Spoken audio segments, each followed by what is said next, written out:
Hello students, ನಾನು ನಿಮ್ಮ Akash sir. So ಈ ಒಂದು ಸಿರೀಸ್ ಏನಿದೆಯಲ್ಲ, ಇದರಲ್ಲಿ ನಾವು ಕಂಪ್ಲೀಟ್ ಎಲ್ಲ ಚಾಪ್ಟರ್ನ NCERT ಲೈನ್ ಟು ಲೈನ್ ಅನ್ನ ನಾವು ಓದೋಣ. ಓಕೆ, ಅದರ ಅರ್ಥನ ತಿಳ್ಕೊಳ್ಳೋಣ. ಅಂಡ್ ನೀವು ನೋಡಿರ್ಬೋದು, ನಿನ್ನೆ ವಿಡಿಯೋಸ್ ಏನಿದೆ ಅದು ಹಿಂದಿ ವರ್ಷನ್ ನಲ್ಲಿದೆ, ಹಿಂದಿ ಲ್ಯಾಂಗ್ವೇಜ್ ನಲ್ಲಿದೆ. ಸೊ ಯಾರು ಹಿಂದಿ ಲ್ಯಾಂಗ್ವೇಜ್ ನಲ್ಲಿ ಕಂಫರ್ಟಬಲ್ ಇದ್ದೀರಾ ಆ ಒಂದು ಚಾಪ್ಟರ್ಸ್ ಅಥವಾ ಆ ಒಂದು ಸಿರೀಸ್ ಅನ್ನ ಫಾಲೋ ಮಾಡ್ಬೋದು. ಯಾರು ಕನ್ನಡ ಲ್ಯಾಂಗ್ವೇಜ್ ನಲ್ಲಿ ಕಂಫರ್ಟಬಲ್ ಇದ್ದೀರಲ್ಲ, ಸೊ ಅವರು ಈ ಲ್ಯಾಂಗ್ವೇಜ್ ಅನ್ನ ಅಂದ್ರೆ ಈ ಸಿರೀಸ್ ಅನ್ನ ಫಾಲೋ ಮಾಡ್ಬೋದು. ಓಕೆನಾ? ಇಲ್ಲಿ ಕಂಪ್ಲೀಟ್ ಪ್ರತಿಯೊಂದು ಚಾಪ್ಟರ್ ಕೂಡ ಪ್ರತಿಯೊಂದು ಲೈನ್ ಟು ಲೈನ್ ನಿಮ್ಮ NCERT ಟೆಕ್ಸ್ಟ್ ಬುಕ್ ನ ಪ್ರತಿಯೊಂದು ಲೈನ್ ಟು ಲೈನ್ ಅರ್ಥನ ತಿಳ್ಕೊಂಡು ಕಾನ್ಸೆಪ್ಟ್ಸ್ ಅನ್ನ ಅರ್ಥ ಮಾಡ್ಕೊಂಡು ಮುಂದೆ ಹೋಗೋಣ. ಓಕೆನಾ?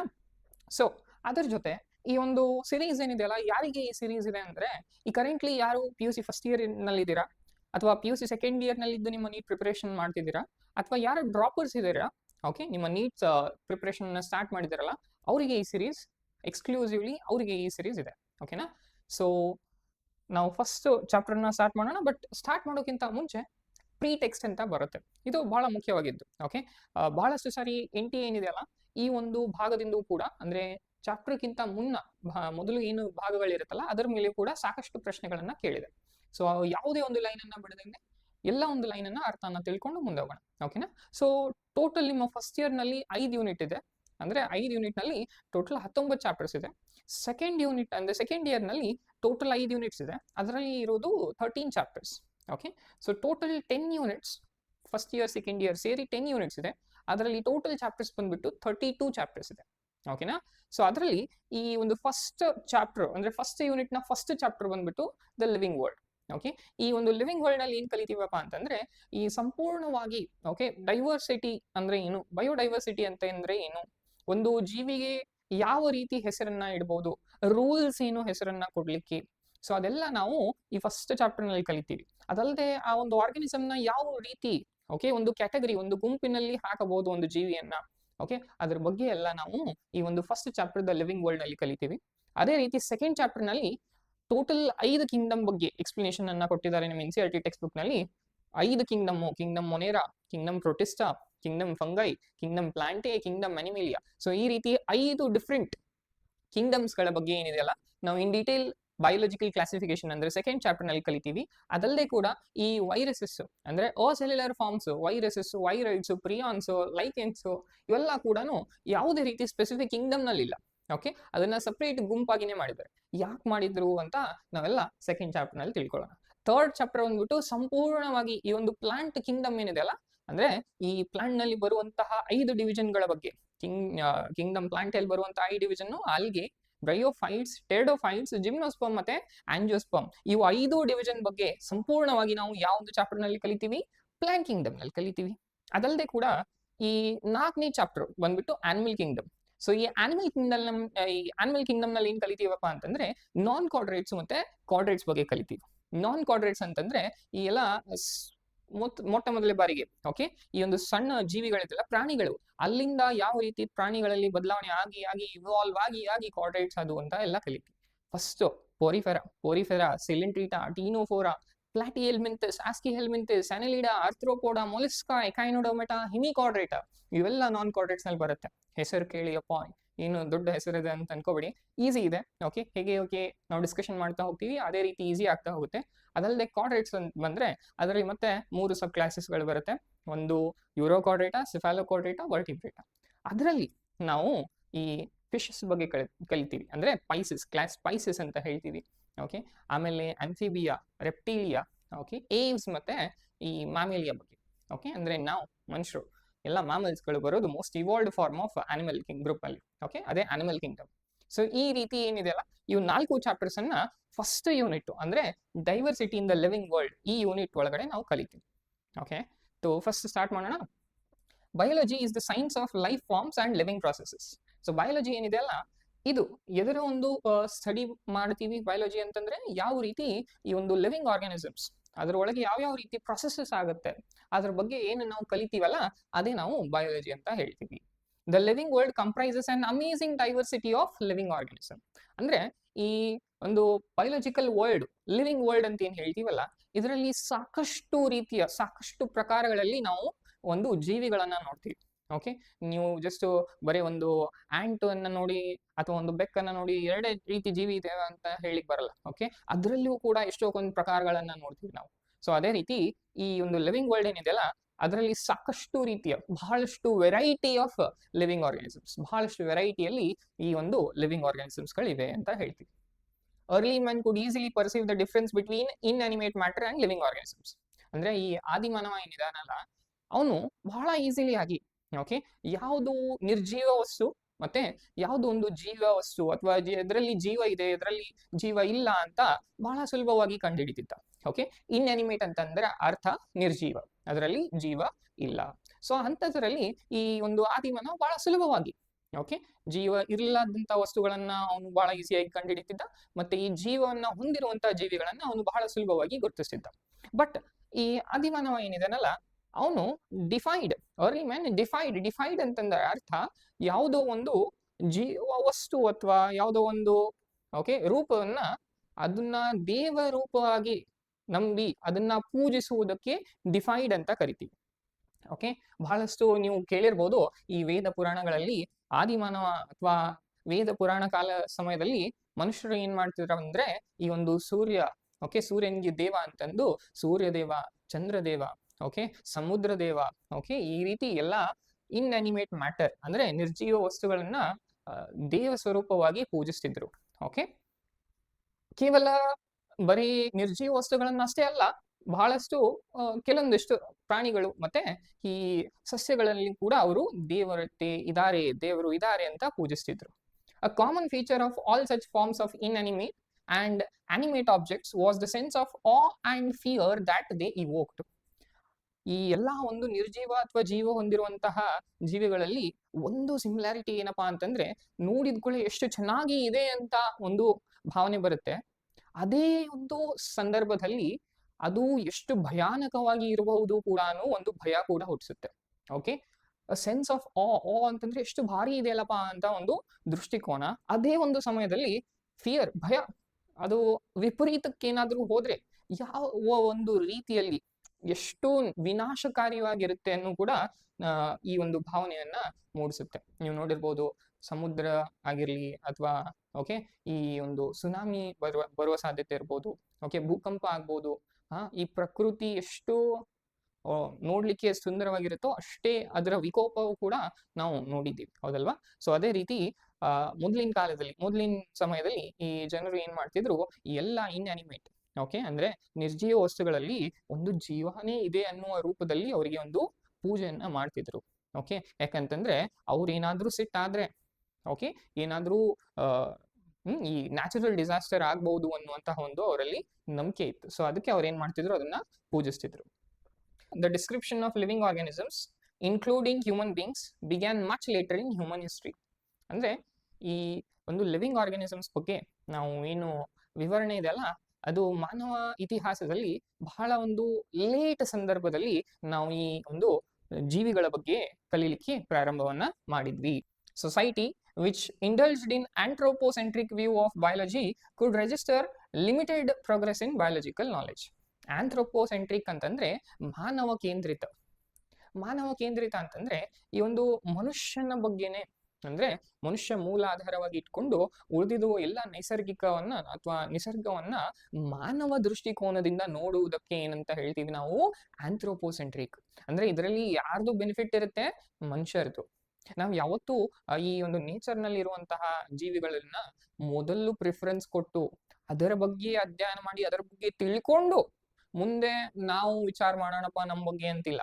ಮನುಷ್ಯರು ಏನ್ ಮಾಡಿದ್ರಂದ್ರೆ ಈ ಫಸ್ಟ್ ಪ್ರಿಫರೆನ್ಸ್ ಮನುಷ್ಯರಿಗೆ ನಾವು ನಮ್ಗೇನ್ ಒಳ್ಳೇದಾಗತ್ತೋ ಅದನ್ನ ನೋಡ್ಕೊಂಡು ಮುಂದೆ ನಾವ್ ಏನ್ ಮಾಡಿದ್ವಿ, ಈ ನೇಚರ್ ಬಗ್ಗೆ ವಿಚಾರ ಮಾಡ್ಲಿಕ್ಕೆ ಸ್ಟಾರ್ಟ್ ಮಾಡಿದ್ವಿ. ಇದೇ ಕಾರಣಕ್ಕೋಸ್ಕರ ಈ ಬಯಾಲಜಿಕಲ್ ನಾಲೆಜ್ ಏನಿದೆ ಅಲ್ಲ ಬಹಳ ಒಂದು ಲೇಟ್ ಆಗಿ ನಾವು ಅರ್ಥ ಮಾಡ್ಕೊಳ್ಳಿಕ್ ಪ್ರಾರಂಭಿಸಿದ್ವಿ. ಓಕೆನಾ? ಕಾರಣ ಆಂಥ್ರೋಪೋಸೆಂಟ್ರಿಕ್ ವ್ಯೂ, ಅಂದ್ರೆ ಸೊಸೈಟಿಯಲ್ಲಿ ನಾವು ಮನುಷ್ಯನ ಕೇಂದ್ರಿತವಾಗಿ ನೋಡಿ ಮುಂದೆ ನೈಸರ್ಗವನ್ನ ನೋಡಿದ್ವಿ. Systematic and monumental description of life forms brought in out of necessity detailed systems of identification, nomenclature, classification. So ಒಂದು ಬಹಳಷ್ಟು ಸಮಯ ಆದ ನಂತರ ನಾವೇನ್ ಮಾಡಿದ್ವಿ, ಒಂದು ಸಿಸ್ಟಮ್ಯಾಟಿಕ್ ವೇ ಅಲ್ಲಿ ಓಕೆ ಒಂದು ಸಂಪೂರ್ಣವಾಗಿ ಈ ಒಂದು ಜೀವಿಯ ಬಗ್ಗೆ ವಿವರಣೆಯನ್ನ ಮಾಡಲೇಬೇಕಾಗಿರುವಂತಹ ಒಂದು ಪರಿಸ್ಥಿತಿ ಬಂತು. ಯಾಕಂದ್ರೆ ಬಹಳ ಸಮಯದವರೆಗೂ ನಾವು ಆ ಒಂದು ಜೀವಿಯನ್ನ ನೋಡಿದ್ವಿ, 2 ಕಾಲಿತ್ತು, 2 ಕೈ ಇತ್ತು, ಕಣ್ಣು ಬ್ಲೂ ಕಲರ್ದಿತ್ತು ಅಂತ ಹೇಳಿಕ್ ಬರಲ್ಲ. ಅದು ಯಾವ ಜೀವಿ ಅಂತ ಯಾರಿಗೂ ಗೊತ್ತೂ ಇಲ್ಲ. ಸೊ ಮುಂದೆ ಏನಾಯ್ತಪ್ಪ ಅಂತಂದ್ರೆ ಒಂದು ಜೀವಿಯ ಬಗ್ಗೆ ಈ ಒಂದು ಡಿಸ್ಕ್ರಿಪ್ಷನ್, ಅದರ ಬಗ್ಗೆ ಒಂದು ಸಂಪೂರ್ಣವಾಗಿ ಮಾಹಿತಿಯನ್ನ ನಾವು ಒಂದು ಲಿಖಿತ ರೂಪದಲ್ಲಿ ಬರೆಯುವಂತಹ ಒಂದು ಸಂದರ್ಭ ಬಂತು. ಔಟ್ ಆಫ್ ನೆಸೆಸಿಟಿ ಅಂತಂದ್ರೆ ಮಾಡ್ಲೇಬೇಕಾಗಿರುವಂತಹ ಒಂದು ಪರಿಸ್ಥಿತಿ ಬಂತು. ಓಕೆ, ಅದರನ್ನ ನಾವು ಐಡೆಂಟಿಫೈ ಮಾಡ್ಲಿಕ್ಕೆ ಅಂದ್ರೆ ಕಂಡುಹಿಡಿಲಿಕ್ಕೆ ನೊಮೆನ್ಕ್ಲೇಚರ್ ಅಂದ್ರೆ ಒಂದು ಹೆಸರು ಇಡಬೇಕು. ಕಂಡುಹಿಡಿಯೋದಷ್ಟೇ ಅಲ್ಲ, ಕಂಡುಹಿಡಿದಾದ್ಮೇಲೆ ಅದಕ್ಕೊಂದು ಸ್ಪೆಸಿಫಿಕ್ ಆಗಿ ಹೆಸರು ಇರಬೇಕು.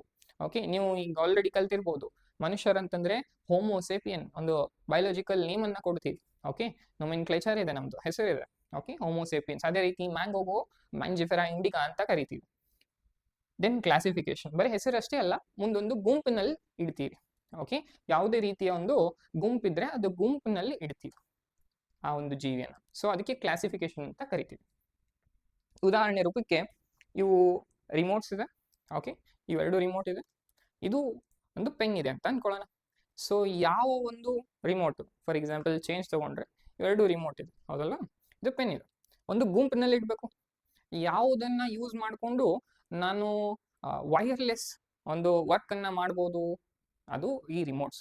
ಸೊ ಇವೆರಡು ಬೇರೆ ಬೇರೆ ಆಗಿರ್ಬೋದು, ಬಟ್ ಎರಡು ಅದೇ ರೀತಿ ಕೆಲಸ ಮಾಡುತ್ತಲ್ವಾ. ಸೊ ಇವೆರಡನ್ನ ಓಕೆ ನಾನೊಂದು ಸಪರೇಟ್ ಗುಂಪಿನಲ್ಲಿ ಇಡ್ತೀನಿ, ಇದು ಸಪರೇಟ್ ಗುಂಪಿನಲ್ಲಿ ಇಡ್ತೀನಿ. ಇದೇ ರೀತಿ ಜೀವಿಗಳ ಬಗ್ಗೆ ಅದರ ಮಾಹಿತಿಯನ್ನ ಪಡ್ಕೊಂಡು ಒಂದೊಂದೊಂದೊಂದು ಗುಂಪಿನಲ್ಲಿ ನಾವು ಇಟ್ಕೊಂಡು ಹೋದ್ವಿ. ಓಕೆನಾ. Next, the biggest spin-off of such studies was the recognition of the sharing of similarities among living organisms both horizontally and vertically. ಅಂದ್ರೆ ಈ ಸ್ಪಿನ್ ಆಫ್ ಅಂದ್ರೆ ಅರ್ಥ ಏನು? ಓಕೆ, ಬೈ ಪ್ರಾಡಕ್ಟ್ ಅಂತ ಕರಿತೀವಿ. ಯಾವುದೋ ಒಂದು ಕ್ರಿಯೆ ನಡೀತಾ ಇದೆ, ಆ ಕ್ರಿಯೆಯಲ್ಲಿ ಮೂಲ ರೂಪವಾಗಿ ಒಂದು ಪ್ರಾಡಕ್ಟ್ ಅನ್ನ ಬರುತ್ತೆ, ಅದು ನಮಗೆ ಬೇಡ. ಆ ಒಂದು ಬರುವ ಪ್ರಾಡಕ್ಟಿನಲ್ಲಿ ಮತ್ತಿನ್ನಿತರರೆ ವೇಸ್ಟ್ಗಳು ಅಥವಾ ಆ ಮೇನ್ ಪ್ರಾಡಕ್ಟ್ ಅಲ್ಲದೆ ಬೇರೆ ಒಂದು ಪ್ರಾಡಕ್ಟ್ ಏನಾದ್ರು ಬರ್ತಿದ್ರೆ ಅದಕ್ಕೆ ನಾವು ಬೈ ಪ್ರಾಡಕ್ಟ್ ಅಂತ ಹೇಳ್ತೀವಿ. ಸೊ ಈ ಒಂದು ಸ್ಟಡಿ, ಸಿಸ್ಟಮ್ಯಾಟಿಕ್ ಸ್ಟಡಿ ಏನ್ ಮಾಡ್ತಿದ್ವಲ್ಲ, ಆ ಮಾಡುವಂತಹ ಸಂದರ್ಭದಲ್ಲಿ ಬೇರೆ ಒಂದು ಆಪ್ಷನ್ ಸ್ಪಿನ್ ಆಫ್ ಆಗಿ ನಮ್ಗೆ ಏನೊಂದು ಐಡಿಯಾ ಸಿಕ್ತು, ಒಂದು ಜೀವಿ ಇನ್ನೊಂದು ಜೀವಿಗೆ ಹೆಂಗೆ ಸಂಬಂಧ ಇದೆ, ಏನು ಸಿಮಿಲಾರಿಟಿ ಇದೆ ಅಂತ ಕಂಡುಹಿಡಿಲಿಕ್ಕೆ ಸ್ಟಾರ್ಟ್ ಮಾಡಿದ್ವಿ. ಈ ಸ್ಟಡೀಸ್ ದಿಂದ ನಾವೇನ್ ಪ್ಲಾನ್ ಮಾಡಿದ್ದಿಲ್ಲ. ಸೊ ನಾನು ಹೇಳಿದ್ನಲ್ಲ ರಿಮೋಟ್ ಬಗ್ಗೆ, ನಮ್ದೇನ್ ಪ್ಲಾನ್ ಇದ್ದಿದ್ದಿಲ್ಲ. ಬಟ್ ಯಾವಾಗ ಎರಡರ ಕ್ಯಾರೆಕ್ಟರ್ಸ್ ಅನ್ನ ನಾವು ಕಂಡು ಹಿಡಿದ್ವಿ, ಎರಡು ರಿಮೋಟ್ಲಿ ನಾವು ಒಂದು ಏನೋ ಒಂದು ಮೆಕ್ಯಾನಿಸಮ್, ಏನೊಂದು ವರ್ಕ್ ಅನ್ನ ಮಾಡ್ಬೋದು ಇಲ್ಲೇ ಕುಂತಲ್ಲೇ ಅನ್ನುವಂತ ಒಂದು ಕ್ಯಾರೆಕ್ಟರ್ ಸಿಕ್ತವು ಎರಡರ ನಡು, ಅವು ಎರಡನ್ನ ಒಂದು ಗುಂಪಿನಲ್ಲಿ ಇಟ್ವಿ. ಸೊ ಇದೇ ರೀತಿ ಇಲ್ಲಿ ಹಾರಿಜಾಂಟಲಿ ಅಂಡ್ ವರ್ಟಿಕಲಿ, ಮುಂದೆ ತಿಳ್ಕೊಳ್ಳೋಣ ಏನ್ ಹಾರಿಜಾಂಟಲಿ ಏನ್ ವರ್ಟಿಕಲಿ ಕ್ಲಾಸಿಫೈ ಮಾಡಿದ್ವಿ ಅಂತ. ಸೊ ಇದೆಲ್ಲ ಇದರಿಂದ ಪಾಸಿಬಲ್ ಆಯ್ತು, ಈ ಒಂದು ಸಿಸ್ಟಮ್ಯಾಟಿಕ್ ಕ್ಲಾಸಿಫಿಕೇಶನ್ ಇಂದ ಪಾಸಿಬಲ್ ಆಯ್ತು. that all present day living organisms are related to each other and also to all organisms that ever lived on this earth was a revolution which humbled man and that led to the cultural movements for conservation of biodiversity. So ಇಲ್ಲಿ ಏನ್ ಹೇಳ್ತಾರೆ ಅಂತಂದ್ರೆ, ಯಾವುದೋ ಒಂದು ಸಮಯದಲ್ಲಿ okay ಇದ್ದಂತ ಜೀವಿ ಅಥವಾ ಈಗ ಆಲ್ರೆಡಿ ಎಕ್ಸ್ಟಿಂಟ್ ಆಗಿ ಹೋಗಿರುವಂತಹ ಜೀವಿಗಳು ಯಾವುದೋ ಒಂದು ಪಾಯಿಂಟ್ ನಲ್ಲಿ ಎಲ್ಲರಿಗೂ ಒಂದು ಕಾಮನ್ ಆಗಿ ಒಂದು ಆನ್ಸೆಸ್ಟರ್ ಇತ್ತು. ಓಕೆ, ನಾವೆಲ್ಲರೂ ಮನುಷ್ಯರ ಎದರಿಂದ ನಮ್ಮ ಕ್ಲೋಸ್ ಸಂಬಂಧಿಕರು ಯಾರು ಅಂತಂದ್ರೆ ಮಂಗ ಅಂತ ಹೇಳ್ತೀವಿ. ಮಂಗನಿಂದ ಮಾನವ ಅಲ್ಲ, ಇಟ್ ಇಸ್ ನಾಟ್ ಮಂಗನಿಂದ ಮಾನವ, ಇಟ್ ಈಸ್ ಗೊರಿಲ್ಲಾ ಅಂಡ್ ಚಿಂಪಾಂಜಿಯಿಂದ ಮಾನವ. ಓಕೆ, ಸೊ ಇದೊಂದು ಸ್ಮಾಲ್ ಚೇಂಜ್. ಯಾಕಂದ್ರೆ apes group, gorilla and chimpanzees are close relatives of human beings. So ಈ ಒಂದು ಕಾಮನ್ ಥಿಂಗ್ ಏನಿದೆಯಲ್ಲ, ಅವು ನಾವು ಎಲ್ಲಿಂದ ಇವಾಲ್ವ್ ಆದ್ವಿ ಅಂತಂದ್ರೆ ಗೊರಿಲ್ಲಾ ಅಂಡ್ ಚಿಂಪಾಂಜಿ. ಅವರು ಕೂಡ ಯಾವುದೋ ಒಂದು ಸಂದರ್ಭಕ್ಕೆ ಎಲ್ಲೋ ಯಾವುದೋ ಒಂದು ಬೇರೆ ಜೀವಿ ಇರ್ಬೋದು, ಆ ಜೀವಿಯಿಂದ ಸ್ವಲ್ಪ ಒಂದು ಡಿಫರೆನ್ಸ್ ಅನ್ನ ಹೊಂದಿ ಇವು ಗೊರಿಲ್ಲಾ ಅಂಡ್ ಚಿಂಪಾಂಜಿ. ಅದು ಆ ಗೊರಿಲ್ಲಾ ಅಂಡ್ ಚಿಂಪಾಂಜಿಯಿಂದ ಸ್ವಲ್ಪ ಎಲ್ಲೋ ಒಂದು ಡಿಫರೆನ್ಸ್ ಆಗಿ ನಾವು ಮನುಷ್ಯರು ಬಂದ್ವಿ. ಸೊ ಮತ್ತೆ ಅವು ಹಂಗೆ ಹಾಕೊಳ್ದು, ಯಾಕಂದ್ರೆ ಅವು ಇರುವಂತ ಜಾಗದಲ್ಲಿ ಆರಾಮ್ಸೆ ಕಂಫರ್ಟೇಬಲ್ ಆಗಿದ್ದು, ಅದರಲ್ಲಿ ಎವಲ್ಯೂಷನ್ ಆಗ್ಲಿಲ್ಲ. ಯಾವ ಜೀವಿಗಳು ಅದ್ ಒಂದು ಝೋನ್ ನಿಂದ ಹೊರಗೆ ಬಂದು ಅದರಲ್ಲಿ ಏನಾಯ್ತು, ವಿಕಸತೆ ಆಯ್ತು, ನಾವು ಮಾನವರಾದ್ವಿ. ಸೊ ಇದೇ ಡಿಫ್ರೆನ್ಸ್. ಓಕೆ, ಈ ರೀತಿ ಎಷ್ಟೋ ಒಂದು ಜೀವಿಗಳಲ್ಲಿ ಒಂದು ಕಾಮನ್ ಆಗಿ ಒಬ್ರು ಯಾರಾದ್ರೂ ಆನ್ಸೆಸ್ಟರ್ ಸಿಗ್ತಾರೆ. ಓಕೆ, ಆ ಒಂದು ಕನೆಕ್ಷನ್ ಏನ್ ಸಿಗುತ್ತಲ್ಲ, ಆ ಒಂದು ಕನೆಕ್ಷನ್ ದಿಂದನೇ ಯಾವ ರೀತಿ ಮುಂದೆ ಈ ಜೀವಿಗಳು ಮುಂದೆ ಇವಾಲ್ವ್ ಆದವು ಅನ್ನೋದು ಕೂಡ ನಮಗೊಂದು ಐಡಿಯಾ ಸಿಗುತ್ತೆ. ಓಕೆನಾ. ಆ ಎಲ್ಲ ಒಂದು ಪರಿಕಲ್ಪನೆ, ಇವೆಲ್ಲ ಒಂದು ಅರ್ಥವನ್ನ ಮಾಡಿಕೊಂಡಾದ ತಕ್ಷಣ ನಾವೇನ್ ಮಾಡ್ಲಿಕ್ಕೆ ಸ್ಟಾರ್ಟ್ ಮಾಡಿದ್ವಿ, ಈ ಒಂದು ಪ್ರಕೃತಿ, ಈ ಒಂದು ಪರಿಸರನ್ನ ಉಳಿಸ್ಲಿಕ್ಕೆ ಸ್ಟಾರ್ಟ್ ಮಾಡಿದ್ವಿ. ಓಕೆ, ಬಹಳಷ್ಟು ಕಲ್ಚರಲ್ ಮೂವ್ಮೆಂಟ್ಸ್ ಕೂಡ ಮಾಡ್ತೀವಿ ಪರಿಸರನ್ನ ಉಳಿಸ್ಲಿಕ್ಕೆ, ಹೌದಲ್ವಾ. ಸೊ ಅದನ್ನೆಲ್ಲ ನಾವು ಇಲ್ಲಿ ಕಾಣ್ಬಹುದು. ಯಾಕೆ ಈ ಪರಿಸರನ ಉಳಿಸ್ಬೇಕು ಅಂತಂದ್ರೆ, ಈ ಒಂದು ಸಮಯದಲ್ಲಿ ಎಷ್ಟೊಂದು ಆಕ್ಟಿವಿಟೀಸ್ ಮನುಷ್ಯರಿಂದನೇ ಆಗ್ತಿದೆ. ಅದರಿಂದ ಈ ಕಾಡು ನಾಶ ಆಗ್ತಿದೆ, ಪೊಲ್ಯೂಷನ್ ಹೆಚ್ಚಾಗ್ತಿದೆ. ಓಕೆ, ಎಷ್ಟೋ ಜೀವಿಗಳು ಅನ್ನೋಯಿಂಗ್ಲಿನೇ ನಮ್ಮಿಂದ, ಮನುಷ್ಯರಿಂದ ಸಾಯ್ಲಿಕತ್ತಿದೆ. ಸೊ ಅದನ್ನ ನಾವು ಉಳಿಸ್ಕೊಂಡು ಯಾವ ರೀತಿ ಪರಿಸರನ ಬೆಳೆಸ್ತೀವಿ ಅನ್ನೋದೇ ನಮ್ಮ ಒಂದು ಈ ಮನುಷ್ಯನ ಕರ್ತವ್ಯ. ಓಕೆ, ಸೊ NCERT ಇದೊಂದು ಬಹಳ ಚೆನ್ನಾಗಿ ಹೇಳ್ತಿದೆ. ಗೊತ್ತಾ, ನಾನು ನಿನ್ನೆ series ನಲ್ಲಿ ಹೇಳಿದ್ದೀನಿ, ಇವತ್ತು ಹೇಳ್ತೀನಿ. ಏನಪ್ಪಾ ಅಂತಂದ್ರೆ, ಈ ಮನುಷ್ಯನ ಒಂದು ಇನ್ವಾಲ್ವ್ಮೆಂಟ್ ನೇಚರ್ ನಲ್ಲಿ ಎಷ್ಟಿದೆ ಅಂತಂದ್ರೆ, ಈ NCERT ಅಲ್ಲಿ ಫಸ್ಟ್ ಸಿಲೆಬಸ್ ನೀವು ಡೈವರ್ಸಿಟಿ ಬಗ್ಗೆ ಕಲಿತೀರಾ. ಎಷ್ಟು ವಿವಿಧ ರೂಪದಲ್ಲಿ ನಾವು ಆರ್ಗಾನಿಸಮ್ಸ್ ಅನ್ನ ನೋಡ್ಬೋದು ಅನ್ನೋದು ಈ ಯೂನಿಟ್ ನಲ್ಲಿ ಕಲಿತೀರಾ. ಬಟ್ ಅದೇ ನಿಮ್ಮ ಸೆಕೆಂಡ್ ಇಯರ್ ನ ಲಾಸ್ಟ್ ಚಾಪ್ಟರ್ ನಲ್ಲಿ ಕನ್ಸರ್ವೇಷನ್ ಅನ್ನ ಕಲಿತೀರಾ.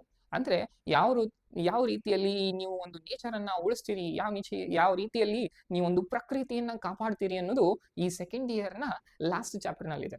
ಓಕೆ, ಸೊ ಈ ಒಂದು ಅದ್ಭುತವಾದ ಪ್ರಕೃತಿಯನ್ನ ಕಾಪಾಡುವಂತಹ ಪರಿಸ್ಥಿತಿಯು ಬಂದಿದ್ದು ಕೂಡ ಈ ಮಾನವನಿಂದನೇ.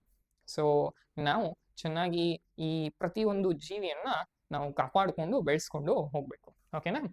ಸೊ ಅದೇ ಹೇಳ್ತಾರೆ, ಇನ್ ದ ಫಾಲೋಯಿಂಗ್ ಚಾಪ್ಟರ್ಸ್, ಅಂದ್ರೆ ಈ ಯೂನಿಟ್ ನಲ್ಲಿ ಕಲಿಯುವಂತಹ ಚಾಪ್ಟರ್ಸ್ ಇಂದ ನಮಗೊಂದು ಐಡಿಯಾ ಸಿಗುತ್ತೆ. Description including classification of animals and plants from a taxonomist perspective. Taxonomist perspective ಅಂತಂದ್ರೆ, ಯಾವ ವ್ಯಕ್ತಿ ಒಂದು ಜೀವಿಯನ್ನ ಅದರ ಕ್ಯಾರೆಕ್ಟರ್ಸ್, ಅದರ ಗುಣಲಕ್ಷಣ ಅನುಗುಣವಾಗಿ ಒಂದು ಗುಂಪಿನಲ್ಲಿ ಆ ಒಂದು ಜೀವಿಯನ್ನ ಕೂಡಿಸ್ತಾರೋ ಆ ಒಂದು ವ್ಯಕ್ತಿಗೆ ಟ್ಯಾಕ್ಸೋನಾಮಿಸ್ಟ್ ಅಂತ ಕರಿತೀವಿ. ಓಕೆ, ಮೂಲ ಆಧಾರ ಅದರ ಕ್ಯಾರೆಕ್ಟರ್ಸ್ ಅನ್ನ ನೋಡ್ಕೊಂಡು ಆ ಜೀವಿ ಯಾವ ಒಂದು ಗುಂಪಿಗೆ ಸೆಟ್ ಆಗುತ್ತೆ ಅಂತ ಅದನ್ನ ಒಂದು ಗುಂಪಿನಲ್ಲಿ ಏನ್ ಇಡ್ತಾರಲ್ಲ ಅಂತಹ ವ್ಯಕ್ತಿಗಳಿಗೆ ಟ್ಯಾಕ್ಸೋನಾಮಿಸ್ಟ್ ಅಂತ ಹೇಳ್ತೀವಿ. ಸೊ ಅವ್ರ ದೃಷ್ಟಿಕೋನದಿಂದ ಈ ಪ್ರಾಣಿ ಮತ್ತೆ ಈ ಸಸ್ಯಗಳು ಯಾವ ಒಂದು ಗುಂಪಿನಲ್ಲಿ ಹೋಗ್ತಾವು ಅಂತ ಈ ಒಂದು ಕ್ಲಾಸಿಫಿಕೇಶನ್ ಏನಿದೆ ಅಲ್ಲ ಈ ಒಂದು ಚಾಪ್ಟರ್ಸ್ ಗಳಲ್ಲಿ ಕಲಿಯೋಣ ಅಂತ ಹೇಳ್ತಿದ್ದಾರೆ. ಸೊ ಐ ಹೋಪ್ ಈ ಪೇಜ್ ಕ್ಲಿಯರ್ ಇದೆ ಅಂತ. ನೆಕ್ಸ್ಟ್, ಇವರು ಬಹಳ ಒಂದು ಇಂಪಾರ್ಟೆಂಟ್ ವ್ಯಕ್ತಿ, ಅರ್ನ್ಸ್ಟ್ ಮೇಯರ್. ಓಕೆ, ಬಹಳ ಸತಿ ನಿಮ್ಮ CET ಅಲ್ಲಾಗ್ಲಿ ಅಥವಾ ನಿಮ್ಮ NEET ನಲ್ಲಾಗ್ಲಿ ಇವ್ರ ಮೇಲೆ ಕೆಲವೊಂದಿಷ್ಟು ಪ್ರಶ್ನೆಗಳು ಬಂದಿದೆ. ಓಕೆ, ಅರ್ನ್ಸ್ಟ್ ಮೇಯರ್ ಅವರ ಜನ್ಮ 1904. ಓಕೆ, ಮರಣ 2004. ಇದೇನ್ ಕೇಳಲ್ಲ. ಓಕೆ, ಇದೇನು ಇಂಪಾರ್ಟೆಂಟ್ ಅಲ್ಲ.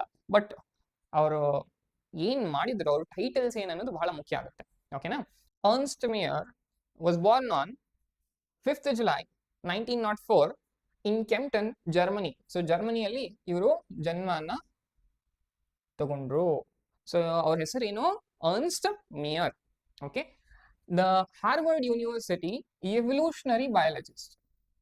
ಸೊ ನೆನ್ಪಿಟ್ಕೊಳ್ಳಿ, ಇವ್ರು ಏನಿದ್ರು, he was a evolutionary biologist. Evolutionary biologist ಅಂತಂದ್ರೆ ಈ ಒಂದು ವಿಕಸತೆ ಯಾವ ರೀತಿಯಲ್ಲಿ ಆಯಿತು ಅದರ ಬಗ್ಗೆ ಏನ್ ಅಧ್ಯಯನ ಮಾಡ್ತಾರಲ್ಲ ಅವ್ರಿಗೆ ಎವಲ್ಯೂಷನರಿ ಅಂತ ಹೇಳ್ತೀವಿ. ಓಕೆ, ಬಯಾಲಜಿಸ್ಟ್ ಅಂತಂದ್ರೆ ಈ ಜೀವಿಗಳ ಬಗ್ಗೆ ಅಧ್ಯಯನ ಏನ್ ಮಾಡ್ತಾರೋ, ಆ ಜೀವಿಗಳಲ್ಲಿ ಏನೇನೋ ಎವಲ್ಯೂಷನ್ ಆಯ್ತು ಅದ್ರ ಬಗ್ಗೆ ಯಾರು ಅಧ್ಯಯನ ಮಾಡ್ತಾರಲ್ಲ ಅವರಿಗೆ ಎವಲ್ಯೂಷನರಿ ಬಯಾಲಜಿಸ್ಟ್ ಅಂತ ಹೇಳ್ತೀವಿ. Who has been called as the Darwin of the 20th century. ನೆನ್ಪಿರ್ಲಿ, ಡಾರ್ವಿನ್ ಅವರು ಆಲ್ಮೋಸ್ಟ್ ತಮ್ಮ ಜೀವನ ಏನಿದೆ ಅಲ್ಲ ಈ ಒಂದು ಎವಲ್ಯೂಷನ್ ಯಾವ ರೀತಿ ಆಯಿತು, ಅದರ ಒಂದು ಮೂಲ ಆಧಾರ ಏನು, ಅದರ ಥಿಯರೀಸ್ ಏನಿದೆ ಅಲ್ಲ ಸಾಕಷ್ಟು ಮಟ್ಟಿಗೆ ಅವರು ತಮ್ಮ ಐಡಿಯಾಸ್ ಅನ್ನ ಕೊಟ್ಟಿರುವಂತ ವ್ಯಕ್ತಿ.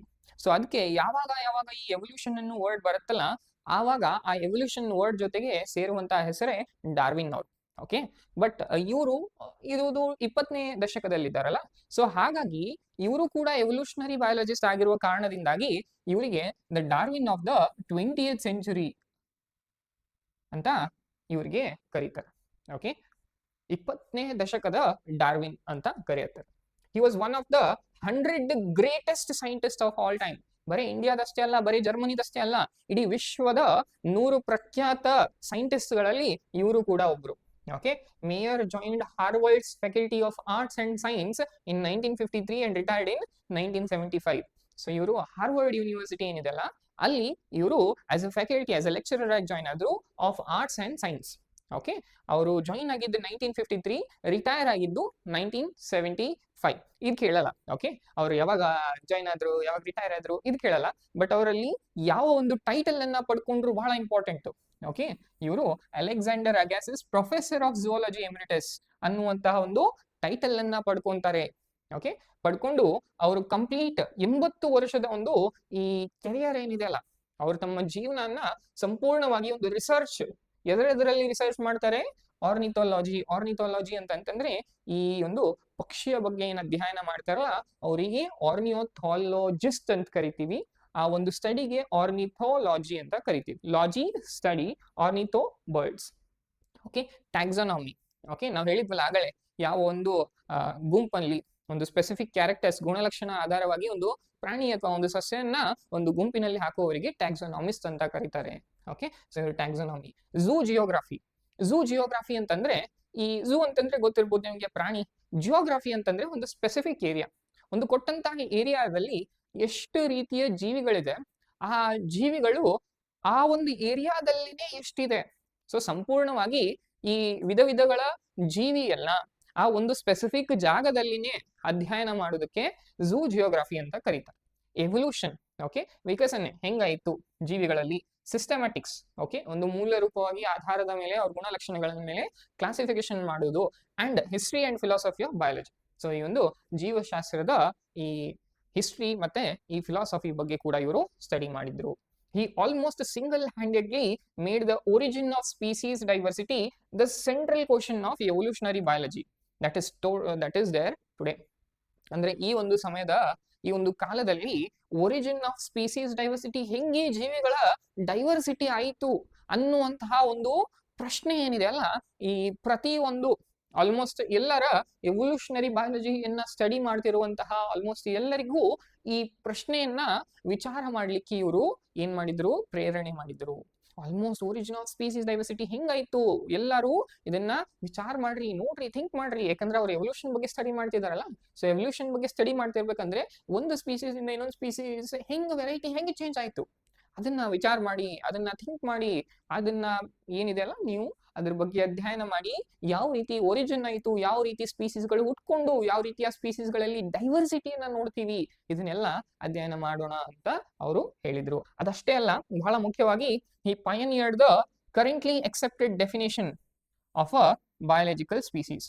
ಸೊ ಈ ಒಂದು ಸಂದರ್ಭದಲ್ಲಿ, ಓಕೆ, ಈ ಒಂದು ಸಮಯದಲ್ಲಿ ಈ ಒಂದು ಬಯಾಲಜಿಕಲ್ ಸ್ಪೀಸೀಸ್ ನ ಡೆಫಿನೇಷನ್ ಏನ್ ಕೊಡ್ತೀವಲ್ಲ, ಆ ಡೆಫಿನೇಷನ್ ಅನ್ನ ಕೊಟ್ಟಂತಹ ವ್ಯಕ್ತಿನೇ ಅರ್ನ್ಸ್ಟ್ ಮೇಯರ್. ಸೊ ಸ್ಪೆಸಿಫಿಕ್ ಆಗಿ ಈ ಒಂದು ಬಯಾಲಜಿಕಲ್ ಡೆಫಿನೇಷನ್ ಏನಿದೆ ಅಲ್ಲ, ಅಂದ್ರೆ ಯಾವ ಜೀವಿಗಳು, okay, group of similar individuals which can interbreed to produce fertile offspring. Okay, ಅದನ್ನ ನಾವು ಏನಂತ ಕರಿತೀವಿ, ಸ್ಪೀಸೀಸ್ ಅಂತ ಕರಿತೀವಿ. ಈ ಒಂದು ಡೆಫಿನೇಷನ್ ಅನ್ನ ಹೇಳಿರುವಂತಹ ವ್ಯಕ್ತಿನೇ ಅರ್ನ್ಸ್ಟ್ ಮೇಯರ್. ಇಲ್ಲಿ ತಪ್ಪು ಅರ್ಥ ಮಾಡ್ಕೋಬಾರ್ದು, ಯಾಕಂದ್ರೆ ಸ್ಪೀಸೀಸ್ ಅನ್ನುವಂತಹ ಶಬ್ದ ಕೊಟ್ಟಿರೋ ವ್ಯಕ್ತಿನೇ ಬೇರೆ, ಆ ಸ್ಪೀಸೀಸ್ ಬಗ್ಗೆ ಡಿಫೈನ್ ಮಾಡಿರುವಂತಹ ವ್ಯಕ್ತಿ Ernst Mayr. Okay, biological species ಬಗ್ಗೆ ಡೆಫಿನೇಷನ್ ಕೊಟ್ಟವರು ಅರ್ನ್ಸ್ಟ್ ಮೇಯರ್. ಓಕೆನಾ? ಸೊ ಅದಲ್ಲದೆ ಇವ್ರಿಗೆ ಕಂಪ್ಲೀಟ್ಲಿ, ಓಕೆ, ಇವರು ಒಂದು ಡೆಡಿಕೇಶನ್, ಇವರ ಒಂದು ಕಾಂಟ್ರಿಬ್ಯೂಷನ್ ಈ ಒಂದು ಬಯಾಲಜಿಕಲ್ ಫೀಲ್ಡ್ ನಲ್ಲಿ ನೋಡಿ ಟೋಟಲ್ ಇವರಿಗೆ 3 ಪ್ರೈಸ್ ಗಳನ್ನ ಕೊಡ್ಲಾಯ್ತು. ಅವು 3 ಪ್ರೈಸ್ ಅನ್ನ ಈ ಒಂದು ಬಯಾಲಜಿ ಸಬ್ಜೆಕ್ಟಿನ ಕಿರೀಟ ಅಂತಾನೆ ಕರೀತಾರೆ. ಸೊ ಅದಕ್ಕೆ ಟ್ರಿಪಲ್ ಕ್ರೌನ್ ಆಫ್ ಬಯಾಲಜಿ ಅಂತ ನಾವು ಹೇಳ್ತೀವಿ. ಫಸ್ಟ್ ಪ್ರೈಸು ಬಾಲ್ಸನ್ ಪ್ರೈಸ್ ಅಂತ. ಓಕೆ, ಸೆಕೆಂಡ್ ಪ್ರೈಸ್ ಬಂದ್ಬಿಟ್ಟು ಇಂಟರ್ನ್ಯಾಷನಲ್ ಪ್ರೈಸ್ ಫಾರ್ ಬಯಾಲಜಿ ಅಂತ. ಓಕೆ, ಥರ್ಡ್ ಪ್ರೈಸ್ ಬಂದ್ಬಿಟ್ಟು Crafoord prize. Okay, Crafoord prize ಅಂತ ಹೇಳ್ತೀವಿ. ಓಕೆ, ಈ 3 ಪ್ರೈಸ್ ಅನ್ನ ಸೇರಿಸಿನೇ ನಾವೇನಂತ ಕರಿತೀವಿ, ಟ್ರಿಪಲ್ ಕ್ರೌನ್ ಆಫ್ ಬಯಾಲಜಿ ಅಂತ ಹೇಳ್ತೀವಿ. ಸೊ ಇನ್ ಕೇಸ್ ಏನಾದ್ರೂ ಪ್ರಶ್ನೆ ಬಂತು, okay, triple crown of biology is an award to which is awarded to which of the following person ಅಂತ. ಸೊ ಆಗ ನೆನಪಿರ್ಲಿ, ನಿಮ್ಮ ಆನ್ಸರು ಅರ್ನ್ಸ್ಟ್ ಮೇಯರ್. ಇವರು ಎಕ್ಸಾಕ್ಟ್ಲಿ ಏನಾಯ್ತು ಅಂದ್ರೆ 2004 ವರ್ಷದಲ್ಲಿ ಇವರು ತಮ್ಮ ಮರಣವನ್ನು ಹೊಂದಿದ್ರು. ಸೊ ಇವರು 100 ವರ್ಷಗಳ ಜೀವ ಇದ್ರು. ಓಕೆ, ಜೀವಂತವಾಗಿದ್ರು 100 ವರ್ಷ. ಅದಾದ ತಕ್ಷಣ, ಓಕೆ, ಇವರು ಒಂದು ಸಂಪೂರ್ಣ ಡೀಟೇಲ್ಸ್ ಅನ್ನ ಸಮರೈಸ್ ಮಾಡ್ಬೇಕಪ್ಪ ಅಂತಂದ್ರೆ ಏನೇನ್ ನೆನ್ಪಿಟ್ಕೋಬೇಕು. ಒಂದು ಅರ್ನ್ಸ್ಟ್ ಮೇಯರ್, ಓಕೆ, ಇವರಿಗೆ ಏನಂತ ಕರಿತಿದ್ರು, the Darwin of the 20th century.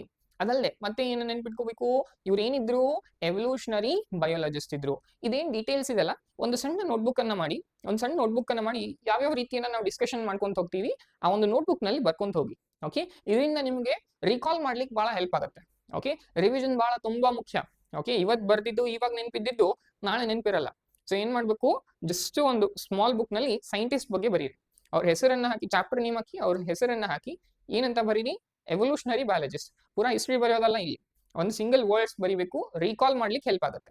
So evolutionary biologist first point. Second point ಏನ್ ಬರೀತೀರಾ, ಅವರು the Darwin of the 20th century ಅಂತ ಕರೀತಿದ್ರು. ಓಕೆ, ಸೆಕೆಂಡ್ ಪಾಯಿಂಟ್ ನಿಮ್ದು. ಥರ್ಡ್ ಪಾಯಿಂಟ್ ಏನಪ್ಪಾ ಅಂತಂದ್ರೆ ಅವ್ರಿಗೆ ಒಂದು ಟೈಟಲ್ ಸಿಕ್ತು. ಆ ಟೈಟಲ್ ಹೆಸರೇ ಏನಪ್ಪಾ ಅಂದ್ರೆ Alexander Agassiz, okay, professor of zoology emeritus. Okay, ಇದೊಂದು ಟೈಟಲ್ ಅನ್ನ, ಒಂದು ಈ ಹುದ್ದೆಯನ್ನ ಅವರಿಗೆ ಟೈಟಲ್ ಅನ್ನ ಕೊಡ್ತಾರೆ. ಓಕೆ. ನೆಕ್ಸ್ಟ್ ಅದಷ್ಟೇ ಅಲ್ಲದೆ he gave the definition of biological species. Okay, 4ನೇ ಪಾಯಿಂಟ್. 3ನೇ ಪಾಯಿಂಟು ಟೈಟಲ್ ಯಾವುದು? Alexander Agassiz professor of zoology emeritus. Okay. 4th point ಏನ್ ಬರೀತೀರಿ ಅಂತಂದ್ರೆ he was the person to give the accepted definition for biological species. Simple ಆಗಿ definition of biological species. Okay. 5th point, he won triple crown award. Triple crown award ಅನ್ನ ಇವರು ಪಡ್ಕೊಂಡ್ರು. ಆ triple crown ಯಾವ್ಯಾವಪ್ಪ ಅಂತಂದ್ರೆ ಅಲ್ಲೇ short ಆಗಿ a Balzan prize, second international prize for zoology, third Crafoord prize. ಇಷ್ಟೇ ಬರೀಬೇಕು. Okay. ನೀವು ರಿಕಾಲ್ ಮಾಡೋ ಸಂದರ್ಭದಲ್ಲಿ ಇಷ್ಟೆಲ್ಲ ಓದ್ಕೋದ್ ಕೂಡಕ್ಕಿಂತ ಆ ಒಂದು ಪೇಜ್ ನಲ್ಲಿ ಜಸ್ಟ್ ನೋಡ್ಬೇಕು. ಓಕೆನಾ? ಮೆಮರಿ ಪವರ್ ಹೆಚ್ಚಾಗ್ಲಿ. ಓಕೆ. ಬಯಾಲಜಿ ಎಷ್ಟು ನೀವು ರೀಡ್ ಮಾಡ್ತೀರಿ, ಎಷ್ಟು ನೀವು ರಿಕಾಲ್ ಮಾಡ್ತಿರಲ್ಲ ಅಷ್ಟು ಪರ್ಫೆಕ್ಟ್ ಆಗ್ತೀರಾ. ಬಹರ್ಟ್ ಅಲ್ಲ. ಓಕೆ. ಬಹರ್ಟ್ ಅಲ್ಲ, ಅದನ್ನ ರಿಕಾಲ್ ಮಾಡಿ, ರಿವೈಸ್ ಮಾಡಿ. ಓಕೆ. ನೋಡ್ಕೊಂತೀರಿ ಕಂಟಿನ್ಯೂಸ್, ಅದನ್ನೇ ಹೊಳ್ಳಿ ಓದಿದ್ದನ್ನ ಓದೋದಲ್ಲ, ದಿನಾನ ನೋಡ್ಕೊಂತೀರಿ ಅಂದ್ರೆ ನಿಮಗೆ ನೆನಪಿರುತ್ತೆ. ಓಕೆನಾ?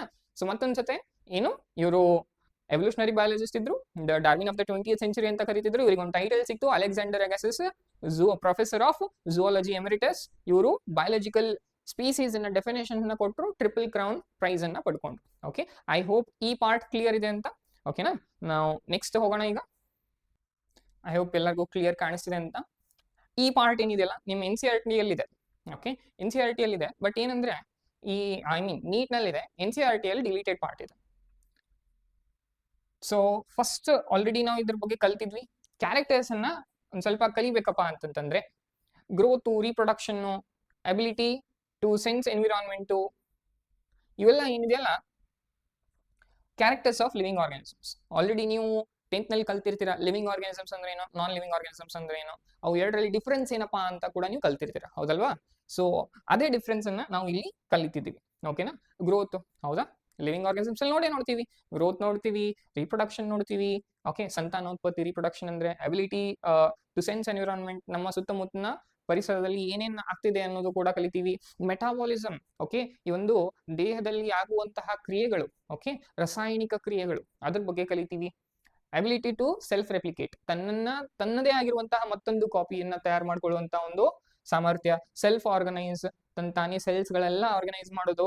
ಮತ್ತೆ ಈ ನೈಸರ್ಗ ಒಂದು ಪ್ರಕೃತಿ ಜೊತೆ ಈ ಇಂಟ್ರಾಕ್ಷನ್ ಅನ್ನ ಮಾಡೋದು. ಇದೆಲ್ಲ ಕೂಡ ನಾವು ಕ್ಯಾರೆಕ್ಟರ್ಸ್ ಆಫ್ ಲಿವಿಂಗ್ ಆರ್ಗಾನಿಸಮ್ ಅಂತ ಹೇಳ್ತೀವಿ. ಬಟ್ ಇಲ್ಲಿ ಏನ್ ಮಾಡ್ತೀವಪ್ಪ ಅಂತಂದ್ರೆ ಸ್ವಲ್ಪ ಬದಲಾವಣೆ ಇದೆ. ಗ್ರೋತು ನಾವು ಲಿವಿಂಗ್ ಆರ್ಗಾನಿಸಮ್ಸ್ ಅಲ್ಲಿ ನೋಡ್ತೀವಿ, ನಾನ್ ಲಿವಿಂಗ್ ಆರ್ಗಾನಿಸಮ್ಸ್ ಅಲ್ಲೂ ನೋಡ್ತೀವಿ. ಸರ್, ನಾನ್ ಲಿವಿಂಗ್ ಆರ್ಗಾನಿಸಮ್ಸ್ ಅಲ್ಲಿ ಗ್ರೋತ್ ಹೆಂಗ್ ನೋಡ್ತೀವಿ ಅಂತ ಪ್ರಶ್ನೆ ಇದ್ರೆ ಅದಕ್ಕೆ ಉತ್ತರ ಇದೆ. ನೋಡೋಣ ಮುಂದೆ ಒಂದು ಬಗ್ಗೆ ನೋಡೋಣ. ಒಂದು ಸ್ಮಾಲ್ ಇಂಕ್ ಕೊಡ್ತೀನಿ. ಏನಪ್ಪಾ ಅಂತಂದ್ರೆ ಈ ಮೌಂಟೇನ್ಸ್ ಗಳಿರುತ್ತೆ, ಓಕೆ, ಗುಡ್ಡಗಳು, ಮತ್ತೆ ಈ ಬೌಲ್ಡರ್ಸ್ ಅಂತ ಕರಿತೀವಿ. ಓಕೆ. ಅವೆಲ್ಲ ನಾನ್ ಲಿವಿಂಗ್ ಥಿಂಗ್ಸ್, ಬಂಡೆಗಳು, ಕಲ್ಲು ಬಂಡೆಗಳು. ಅವೆಲ್ಲ ಏನಾಗುತ್ತೆ ಅಂತಂದ್ರೆ ಒಂದು ಕಲ್ಲು ಬಂಡೆ ಮೇಲೆ ಇನ್ನೊಂದು ಕಲ್ಲು ಬಂಡೆ ಬಂದ್ರೆ ಏನಾಗುತ್ತೆ, ಅದರ ಹೈಟ್ ಇನ್ಕ್ರೀಸ್ ಆಯ್ತು. ಇನ್ಕ್ರೀಸ್ ಆದ್ರೆ ಏನಂತ ಕರಿತೀವಿ, ಗ್ರೋತ್. ಫಾರ್ ಎಕ್ಸಾಂಪಲ್ ಒಂದು ಮೌಂಟೇನ್ ಇದೆ, ಮೌಂಟೇನ್ ಮೇಲೆ ಸ್ನೋ ಬಂತು, ಮೌಂಟೇನ್ ಹೈಟ್ ಮೆಜರ್ ಮಾಡಿದ್ವಿ, ಒಂದು 100 feet ಇದೆ ಅಂತ ಅನ್ಕೊಳ್ಳೋಣ. ಮತ್ತೆ ಆದ ತಕ್ಷಣ ಸ್ನೋ ಬಿದ್ದ ತಕ್ಷಣ ಮತ್ತೆ ಮೌಂಟೇನ್ ಹೈಟ್ ಏನಾಗ್ಬಿಡುತ್ತೆ, ಮತ್ತೆ ಹೆಚ್ಚಾಗುತ್ತೆ. ಮತ್ತೆ ಹೆಚ್ಚಾದ ಅಂತಂದ್ರೆ ಏನ್ ಗ್ರೋತ್ ಅಂತ ಕರಿತೀವಿ. Increase in length is also called as growth, ಹೌದಲ್ಲ? ಸೊ ಇದೇನ ಅದಕ್ಕೆ ಏನಂತೀವಿ ಅಂತಂದ್ರೆ ಗ್ರೋತು ಆಕ್ಚುಲಿ ಲಿವಿಂಗ್ ಆರ್ಗಾನಿಸಮ್ಸ್ ಅಂತೂ ಹಾಗೆ ಆಗುತ್ತೆ, ಬಟ್ ನಾನ್ ಲಿವಿಂಗ್ ಆರ್ಗಾನಿಸಮ್ಸ್ ಅಲ್ಲಿ ಕೂಡ ನಾವು ಗ್ರೋತ್ ಅನ್ನ ಕಾಣ್ತೀವಿ, ಒಳಗಿಂದ ಅಲ್ಲ, ಹೊರಗಿಂದ. ಓಕೆ. ಸೊ ಹಾಗಾಗಿ ಗ್ರೋತು ಒಂದು ಕ್ಯಾರೆಕ್ಟರ್, ಲಿವಿಂಗ್ ಆರ್ಗಾನಿಸಮ್ಸ್ ಅಲ್ಲಿ ಒಂದು ಕ್ಯಾರೆಕ್ಟರ್ ನೋಡ್ತೀವಿ, ಬಟ್ ಅದೇ ಮೇನ್ ಕ್ಯಾರೆಕ್ಟರ್ ಅಂತ ಕೇವಲ ಜೀವಿಗಳಲ್ಲಿ ಮಾತ್ರ ಗ್ರೋತ್ ಅನ್ನ ನೋಡ್ತೀವಿ ಅನ್ನೋದು ಸುಳ್ಳು. ಸೊ ಅದೇ ಬೇಸಿಸ್ ಮೇಲೆ ನಾವು 2 ಕ್ಯಾರೆಕ್ಟರ್ ಗಳನ್ನ ಕ್ಲಾಸಿಫೈ ಮಾಡ್ತೀವಿ. ಒಂದು ಕ್ಯಾರೆಕ್ಟರಿಸ್ಟಿಕ್ ಫೀಚರ್ ಅಂದ್ರೆ ಒಂದು ಗುಣಲಕ್ಷಣ, ಈ ಲಿವಿಂಗ್ ಆರ್ಗಾನಿಸಮ್ಸ್ ಆಗು ನೋಡ್ತೀವಿ, ನಾನ್ ಲಿವಿಂಗ್ ಆರ್ಗಾನಿಸಮ್ಸ್ ಆಗು ನೋಡಬಹುದು. ಡಿಫೈನಿಂಗ್ ಫೀಚರ್ ಅಂತ ಕರಿತೀವಿ. ಇನ್ನೊಂದು ಡಿಫೈನಿಂಗ್ ಫೀಚರ್ ಅಂತಂದ್ರೆ ಕೇವಲ ಈ ಒಂದು ಗುಣಲಕ್ಷಣ ಜೀವಿಗಳಲ್ಲಿ ಮಾತ್ರ ನೋಡ್ತೀವಿ ಅನ್ನೋದಕ್ಕೆ ಡಿಫೈನಿಂಗ್ ಫೀಚರ್ ಅಂತ ಕರಿತೀವಿ. ಸೊ ಇದನ್ನ ನಾವೇನ್ ಮಾಡೋಣ, 1 by 1 ಸ್ಟಡಿ ಮಾಡೋಣ. ಓಕೆನಾ? ಫಸ್ಟ್ ಬಂದ್ಬಿಟ್ಟು growth. Growth, all living organisms grow, ಹೌದಾ? ಎಲ್ಲ ಲಿವಿಂಗ್ ಆರ್ಗಾನಿಸಮ್ಸ್ ಅಲ್ಲಿ ಗ್ರೋತ್ ಅನ್ನ ಕಾಣ್ತೀವಿ ನಾವು. ಈ ಯಾವುದೇ ಇವನ್ ಸೂಕ್ಷ್ಮ ಜೀವಿಗಳಲ್ಲಾಗ್ಲಿ ಕೂಡ ನಾವು ಬೆಳವಣಿಗೆಯನ್ನ ಕಾಣ್ತೀವಿ. ಬೆಳವಣಿಗೆಯನ್ನ ನಾವು ಯಾವ ರೀತಿ ಡಿಫೈನ್ ಮಾಡ್ತೀವಿ, increase in mass and increase in number. Okay. ಒಂದು ಮಾಸ್ ನಲ್ಲಿ ಹೆಚ್ಚಾಯ್ತಂದ್ರೆ ಅಥವಾ ಸಂಖ್ಯೆಯಲ್ಲಿ ಹೆಚ್ಚಾದರೆ ಅದಕ್ಕೆ ನಾವು ಏನಂತ ಕರಿತೀವಿ, ಗ್ರೋತ್ ಅಂತ ಕರಿತೀವಿ. ನಾನು ಹೇಳಿದ್ನಲ್ಲ ಮೌಂಟೇನ್ಸ್, ಅದರಲ್ಲಿ ಹೈಟ್ ಅಷ್ಟೇ ಅಲ್ಲ, ಇವನ್ ಟೋಟಲ್ ವೇಟು ಏನಾಗುತ್ತೆ, ಹೆಚ್ಚಾಗುತ್ತೆ. ಹೆಚ್ಚಾಯ್ತಂದ್ರೆ ಏನಂತೀವಿ, ಗ್ರೋತ್ ಅಂತ ಅನ್ಬೇಕಾಗುತ್ತೆ, ಹೌದಲ್ವಾ? ಸೊ ಇವು ಎರಡು ನೆನ್ಪಿಟ್ಕೊಳ್ಳಿ. ಯಾವ ಎರಡು characters twin characters of growth ಅಂತ ಕರಿತೀವಿ. ಟ್ವಿನ್ ಅಂತಂದ್ರೆ ಅವಳಿ ಜವಳಿ. ಓಕೆನಾ? ಸೊ ಇನ್ ಕೇಸ್ ಏನಾದ್ರೂ ಮಾಸ್ ಹೆಚ್ಚಾದ್ರೆ ಇವನ್ ಏನ್ ಹೆಚ್ಚಾಗುತ್ತೆ, ಈ ನಂಬರ್ ಕೂಡ ಹೆಚ್ಚಾಗುತ್ತೆ. Increase in mass and increase in number are twin characters of growth. ಗ್ರೋತಿನ ಎರಡು ಅವಳಿ ಜವಳಿ ಕ್ಯಾರೆಕ್ಟರ್ಸ್ ಅಂದ್ರೆ ಈ ಮಾಸಿನಲ್ಲಿ ಹೆಚ್ಚಾಗುವುದು ಮತ್ತೆ ಈ ಸಂಖ್ಯೆಯಲ್ಲಿ ಹೆಚ್ಚಾಗುವುದು. ಪ್ಲಾಂಟ್ಸ್ ಅಲ್ಲಿ ಏನ್ ಮಾಡ್ತೀವಪ್ಪ ಅಂತಂದ್ರೆ ಗ್ರೋತ್ ಏನ್ ನೋಡ್ತೀವಲ್ಲ, ಗ್ರೋತ್ ಕಂಟಿನ್ಯೂಸ್ ಇರುತ್ತೆ ಪ್ಲಾಂಟ್ಸ್ ನಲ್ಲಿ. ಯಾಕೆ ಕಂಟಿನ್ಯೂಸ್ ಇರುತ್ತಪ್ಪ ಅಂತಂದ್ರೆ ಮೆರಿಸ್ಟಮ್ಯಾಟಿಕ್ ಸೆಲ್ಸ್ ಇರ್ತವೆ. ನೆನ್ಪಿಟ್ಕೊಳ್ಳಿ. ಓಕೆ, ಬರುತ್ತೆ ಮುಂದೆ 5ನೇ ಚಾಪ್ಟರ್ 6ನೇ ಚಾಪ್ಟರ್ ನಲ್ಲಿ ಡಿಸ್ಕಷನ್ ಮಾಡೋಣ ಅಂತೆ, ಅನಾಟಮಿ ಆಫ್ ಫ್ಲವರಿಂಗ್ ಪ್ಲಾಂಟ್ಸ್ ಅಂತ. ಸೊ ಅದರಲ್ಲಿ ನಿಮ್ಗೆ ಈ ಒಂದು ಪಾಯಿಂಟ್ ನೆನ್ ಬರ್ಬೇಕು. ಓಕೆ, ಪ್ಲಾಂಟ್ಸ್ ನಲ್ಲಿ ಏನಿರುತ್ತಲ್ಲ ಈ ಸೆಲ್ ಡಿವಿಷನ್ ಗ್ರೋತ್ ಏನಿರುತ್ತೆ ಕಂಟಿನ್ಯೂಸ್ ಇರುತ್ತೆ. Okay, mainly because of presence of meristematic tissues. ಓಕೆನಾ? ಬಟ್ ಆನಿಮಲ್ಸ್ ನಲ್ಲಿ ಏನಪ್ಪಾ ಅಂತಂದ್ರೆ ಈ ಗ್ರೋತ್ ಏನಿದೆಯಲ್ಲ ಒಂದು ಸರ್ಟನ್ ಅಮೌಂಟ್ ಆಫ್ ಟೈಮ್ ಅಲ್ಲಿ ಅಷ್ಟೇ ಇರುತ್ತೆ. ಅಂದ್ರೆ ಈಗ ನಮ್ಮಲ್ಲಿ ಮನುಷ್ಯರಲ್ಲಿ ನೋಡಿದ್ರೆ ನಾವು ಗ್ರೋತ್ ಏನಿದೆಯಲ್ಲ ಒಂದು ಸ್ಪೆಸಿಫಿಕ್ ಟೈಮ್ ತನ ಅಷ್ಟೇ ಗ್ರೋ ಆಗ್ತೀವಿ. ಹೈಟ್ ನಲ್ಲಿ ಕೂಡ ಹೇಳಿದೆ ನಾನು. ಓಕೆನಾ? ಬಟ್ ಸ್ಪೆಸಿಫಿಕ್ ಆಗಿ ಎಲ್ಲಾ ಆರ್ಗಾನಿಸಮ್ಸ್ ಅಂತಲ್ಲ, ಆಲ್ಮೋಸ್ಟ್ ಆಲ್ ಎಲ್ಲಾ ಅನಿಮಲ್ಸ್ ನಲ್ಲಿ ಕೂಡ ಏನಾಗುತ್ತೆ, ಗ್ರೋತ್ ಒಂದು ಸರ್ಟನ್ ಏಜ್ ತನ ಅಷ್ಟೇ ಇರುತ್ತೆ ಅನಿಮಲ್ಸ್ ನಲ್ಲಿ. ಬಟ್ ಪ್ಲಾಂಟ್ಸ್ ನಲ್ಲಿ ಕಂಟಿನ್ಯೂಸ್ ಗ್ರೋತ್ ಇರುತ್ತೆ. ಓಕೆ, ಮೊದಲು ಈ ನೀಟ್ ನಲ್ಲಿ ಇದ್ರ ಮೇಲೆ ಸಾಕಷ್ಟು ಬಾರಿ ಪ್ರಶ್ನೆಯನ್ನ ಕೇಳಿದ್ದಾರೆ. ಏನು, growth is continuous in first plants, bacterias, okay, animals, all of these ಅಂತ ಆಪ್ಷನ್ಸ್ ಇದ್ರೆ ನೆನ್ಪಿಟ್ಕೋರಿ, continuous growth is seen only in plants. Growth only up to a certain age is seen only in animals. Okay, dead organisms do not grow. ಹೌದಲ್ಲ? ಒಂದ್ಸತಿ ಜೀವ ಇತ್ತು, ಮರಣವನ್ನು ಹೊಂದಿದ ತಕ್ಷಣ ಓಕೆ ಏನ್ ಮರಣವನ್ನು ಹೊಂದಿರುವಂತಹ ಜೀವಿಗಳಲ್ಲಿ ಯಾವುದೇ ರೀತಿಯ ಗ್ರೋತ್ ಅನ್ನ ಕಾಣಂಗಿಲ್ಲ ನಾವು. ಇದು ಕ್ಲಿಯರ್ ಇಲ್ಲಿ. ಓಕೆನಾ? ಯೂನಿಸೆಲ್ಯುಲಾರ್ ಅಂದ್ರೆ ಏಕಕೋಶ ಜೀವಿಗಳಲ್ಲಿ ಗ್ರೋತ್ ಏನಿದೆಯಲ್ಲ, ಕೌಂಟಿಂಗ್ ದ ನಂಬರ್, ಸಂಖ್ಯೆಗಳ ಸೆಲ್ಗಳ ಕೋಶಗಳ ಸಂಖ್ಯೆಯನ್ನ ನಾವು ಕೌಂಟ್ ಮಾಡಿ ಎಷ್ಟು ಬೆಳವಣಿಗೆ ಆಗ್ತಿದೆ ಅಂತ ಕಂಡುಹಿಡಿಬಹುದು. ಒಂದು ಸಣ್ಣ ಪೆಟ್ರಿ ಪ್ಲೇಟ್ ಅಂತ ಇರುತ್ತೆ ಲ್ಯಾಬ್ ನಲ್ಲಿ, ನೀವು ನೋಡಿ ಒಂದು ಸಣ್ಣ ಪೆಟ್ರಿ ಪ್ಲೇಟ್ ಅಂತ ಇರುತ್ತೆ. ಆ ಪೆಟ್ರಿ ಪ್ಲೇಟ್ ನಲ್ಲಿ ಅದಕ್ಕೆ ಆಹಾರವನ್ನ ಕೊಟ್ಟು ಓಕೆ ಒಂದು ಮೀಡಿಯಂ ಅನ್ನ ಕೊಟ್ಟು ಈ ಸೂಕ್ಷ್ಮ ಜೀವಿಗಳು ಬ್ಯಾಕ್ಟೀರಿಯಾಗಳಾಗ್ಲಿ ಪ್ರೋಟಿಸ್ಟಾಗಳಾಗ್ಲಿ, ಮೇನ್ಲಿ ನಾವು ತಗೊಳ್ಳೋದು ಬ್ಯಾಕ್ಟೀರಿಯಾ, ಒಂದು ಪೆಟ್ರಿ ಪ್ಲೇಟ್ ನಲ್ಲಿ ಒಂದು ಪೋಷಣೆಯನ್ನ ಕೊಟ್ಟು ಒಂದು ಆಹಾರನ್ನ ಕೊಟ್ಟು ಆ ಬ್ಯಾಕ್ಟೀರಿಯಾಗಳ ಸಂಖ್ಯೆಯನ್ನ ನೋಡ್ತೀವಿ. ಕಣ್ಣಿಗೆ ಕಾಣಲ್ಲ, ಮೈಕ್ರೋಸ್ಕೋಪ್ ನಲ್ಲಿ ಹಾಕಿಟ್ಟು ನೋಡ್ತೀವಿ. ಇನ್ ಬಿಟ್ರು ಅಂದ್ರೆ ಲ್ಯಾಬ್ ಕಂಡೀಷನ್ ಅಲ್ಲಿ ನಾವು ಈ ಒಂದು ಮೈಕ್ರೋಸ್ಕೋಪ್ ನಲ್ಲಿ ಇಟ್ಟು ಈ ಬ್ಯಾಕ್ಟೀರಿಯಾಗಳ ಸಂಖ್ಯೆಯನ್ನ ಅಬ್ಸರ್ವ್ ಮಾಡ್ಕೊಂತ ಹೋಗ್ತೀವಿ. ಅದರ ಸಂಖ್ಯೆ ಹೆಂಗೆ ಹೆಚ್ಚಾಗುತ್ತೋ ಹೋಗುತ್ತೋ ನಾವೇನ್ ಹೇಳ್ತೀವಿ, ಬ್ಯಾಕ್ಟೀರಿಯಲ್ಲಿ ಏನ್ ಕಾಣ್ತಿದೆ, ಗ್ರೋತ್ ಕಾಣ್ತಿದೆ. ಸೊ ಈ ಏಕಕೋಶ ಜೀವಿಗಳಲ್ಲಿ ಕೂಡ ನಾವ್ ಏನ್ ಮಾಡ್ತೀವಿ, ಈ ಗ್ರೋತ್ ಅನ್ನ ಹೇಳ್ತೀವಿ. ಬಟ್ ನೆನ್ಪಿರ್ಲಿ, ಏಕಕೋಶ ಜೀವಿಗಳಲ್ಲಿ ಓಕೆ ಈ ನೆಕ್ಸ್ಟ್ ರಿಪ್ರೊಡಕ್ಷನ್ ಅಲ್ಲಿ ಕೂಡ ಹೇಳ್ತೀನಿ. ಬಟ್ ನೆನ್ಪಿರ್ಲಿ, ಏಕಕೋಶ ಜೀವಿಗಳಲ್ಲಿ ಬೆಳವಣಿಗೆ ಮತ್ತು ಈ ರೀಪ್ರೊಡಕ್ಷನ್ ಸಂತಾನೋತ್ಪತ್ತಿ ಎರಡೂ ಸಿನಾನಿಮಸ್, ಅಂದ್ರೆ ಜೊತೆ ಜೊತೆಗೇನೆ ಈ ಕ್ಯಾರೆಕ್ಟರ್ ನ ನೋಡ್ತೀವಿ. ಯಾಕಂದ್ರೆ ಏಕಕೋಶ ಜೀವಿ ಒಳಗಡೆ ಹೆಂಗ್ ಬೆಳವಣಿಗೆ ಆಗುತ್ತೆ, ಹೆಂಗ್ ಮಾಸ್ ನಲ್ಲಿ ಇನ್ಕ್ರೀಸ್ ಆಗುತ್ತಲ್ಲ, ಹಂಗೆ ಏಕಕೋಶ ಜೀವಿ ಇದ್ದದ್ದು ಎರಡು ಕೋಶದಲ್ಲಿ ವಿಭಜನೆ ಆಗ್ತಾವ. ಓಕೆ, ಏಕಕೋಶ ಜೀವಿನ ಒಂದ್ ಕೋಶನ 2 ಸಲ ತಯಾರು ಮಾಡ್ತಾವ ಮತ್ ಮುಂದೆ. ಸೊ ಅದಕ್ಕೆ ಬೆಳವಣಿಗೆ ಆದ್ರೆ ಈ ಸಂತಾನೋತ್ಪತ್ತಿಯು ಕೂಡ ಹಾಗೆ ಆಗುತ್ತೆ. ಎದರಲ್ಲಿ, ಏಕಕೋಶ ಜೀವಿಗಳಲ್ಲಿ. ಓಕೆನಾ? Next, majority of higher animals and plants. Okay, in majority ಸಾಕಷ್ಟು ಈ ಒಂದು ಹೈಯರ್ ಅನಿಮಲ್ಸ್ ಮತ್ತು ಪ್ಲಾಂಟ್ಸ್ ಗ್ರೂಪ್ ನಲ್ಲಿ reproduction and growth mutually exclusive. Higher animals ನಲ್ಲಿ ಈ ಗ್ರೋತ್ ಮತ್ತು ರೀಪ್ರೊಡಕ್ಷನ್ ಎರಡು ಸಪರೇಟ್ ಆಗ್ತಾವ. ಓಕೆ, ಫಾರ್ ಎಕ್ಸಾಂಪಲ್ ಮನುಷ್ಯರಲ್ಲಿ ತೊಗೊಂಡ್ರೆ ಬೆಳವಣಿಗೆ ಆದಂಗ ರೀಪ್ರೊಡಕ್ಷನ್ ಆಗಬೇಕಂತ ರೂಲ್ ಇಲ್ಲ. ಬಟ್ ಏಕಕೋಶ ಜೀವಿಗಳಲ್ಲಿ ಹೆಂಗಪ್ಪ ಅಂದ್ರೆ ಒಂದ ಕೋಶ ಆಯ್ತು, ಒಂದ ಕೋಶ ಬೆಳವಣಿಗೆ ಆತಪ್ಪ ಅಂತಂದ್ರೆ ವಿಭಜನೆ ಆಗಿ 2 ಕೋಶ ಆಗ್ತಾವ. So in unicellular organisms growth and reproduction is mutually inclusive ಅದರಲ್ಲಿ ಏಕಕೋಶ ಜೀವಿಗಳಲ್ಲಿ. ಅದೇ ಬಹುಕೋಶ ಜೀವಿಗಳಲ್ಲಿ ಅಥವಾ ಹೈಯರ್ ಅನಿಮಲ್ಸ್ ಪ್ಲಾಂಟ್ಸ್ ನಾಗ ಏನಾಗುತ್ತಾ, ಈ ಗ್ರೋತ್ ಮತ್ತು reproduction mutually exclusive events, separate. Okay, ಎರಡು ಒಂದಲ್ಲ, ಎರಡು ಬೇರೆ ಬೇರೆ ವಿಚಾರ, ಸಪರೇಟ್ ಇರ್ತವೆ. ಓಕೆನಾ? Growth in living organisms is internal. ಜೀವಿಗಳಲ್ಲಿ ಬೆಳವಣಿಗೆ ಏನಿದೆಯಲ್ಲ ಆಂತರಿಕ ಇರುತ್ತೆ. ಓಕೆ, ಒಳಗಿಂದ ಸೆಲ್ಸ್ ಗಳೇನಾಗ್ತಾವ, ಗ್ರೋ ಆಗ್ತಾವ, ಸೆಲ್ ಸೈಜ್ ನಲ್ಲಿ ಇನ್ಕ್ರೀಸ್ ಆಗುತ್ತೆ. Growth in non living organisms is external. Okay, ಬೆಳವಣಿಗೆ ಏನಿದೆಯಲ್ಲ ನಾನ್ ಲಿವಿಂಗ್ ಆರ್ಗಾನಿಸಮ್ಸ್ ನಲ್ಲಿ ಹೊರಗಿಂದ ಇರ್ತೈತಿ. ಹೊರಗಿಂದ ಅಂತಂದ್ರ ಏನ ಹೇಳಿದ್ನಲ್ಲ, ಅದೇ ಮತ್ತೆ ಸೇಮ್ ಮೌಂಟೇನ್ ಎಕ್ಸಾಂಪಲ್ ತಗೊಂಡ್ರ, ಮೌಂಟೇನ್ ಮೇಲೆ ಸ್ನೋ ಬೀಳಾಗತ್ತು, ಸ್ನೋ ಬಿತ್ತು, ಮೌಂಟೇನ್ ಒಳಗ್ ಬೀಳಲ್ಲ, ಮೌಂಟೇನ್ ತುದಿ ಮೇಲ್ಗಡೆ ಬೀಳ್ತಾವ. ಮೇಲ್ಗಡೆ ಬಿತ್ತಂತಂದ್ರೆ ಆ ಮೇಲ್ಗಡೆನೆ ಮೌಂಟೇನ್ ಗುಡ್ಡದ ಮೇಲ್ಗಡೆನೆ ಏನಾಗಿರುತ್ತೆ, ಸ್ನೋ ಬಂದಿರುತ್ತ. ಸೊ ಅದು ಹೊರಗಿರುತ್ತೋ ಒಳಗಿರುತ್ತೋ, ಹೊರಗೆ. ಓಕೆ, ಅಕ್ಯುಮುಲೇಷನ್ ಅಂತ ಕರಿತೀವಿ. ಅಕ್ಯುಮುಲೇಷನ್ ಅಂದ್ರೆ ಸಂಗ್ರಹಣೆ. ಓಕೆ, ಒಂದು ಜಾಗದ ಮೇಲೆ ಸಂಗ್ರಹಣೆ ಆಗೋ ಕಾರಣದಿಂದ ಏನಾಗತ್ತಲ್ಲಿ ಈ ನಾವು ಗ್ರೋತ್ ಅನ್ನ ಕಾಣ್ತೀವಿ. ಎದರಲ್ಲಿ, ನಿರ್ಜೀವ ವಸ್ತುಗಳಲ್ಲಿ. ಸೊ ನಾನ್ ಲಿವಿಂಗ್ ಆರ್ಗಾನಿಸಮ್ಸ್ ನಲ್ಲಿ ಬೆಳವಣಿಗೆ ಯಾವ ರೀತಿ ಇರುತ್ತಾ, ಎಕ್ಸ್ಟರ್ನಲ್ ಇರುತ್ತೆ. ಹೆಂಗಿರುತ್ತಾ, ಅಕ್ಯುಮುಲೇಷನ್.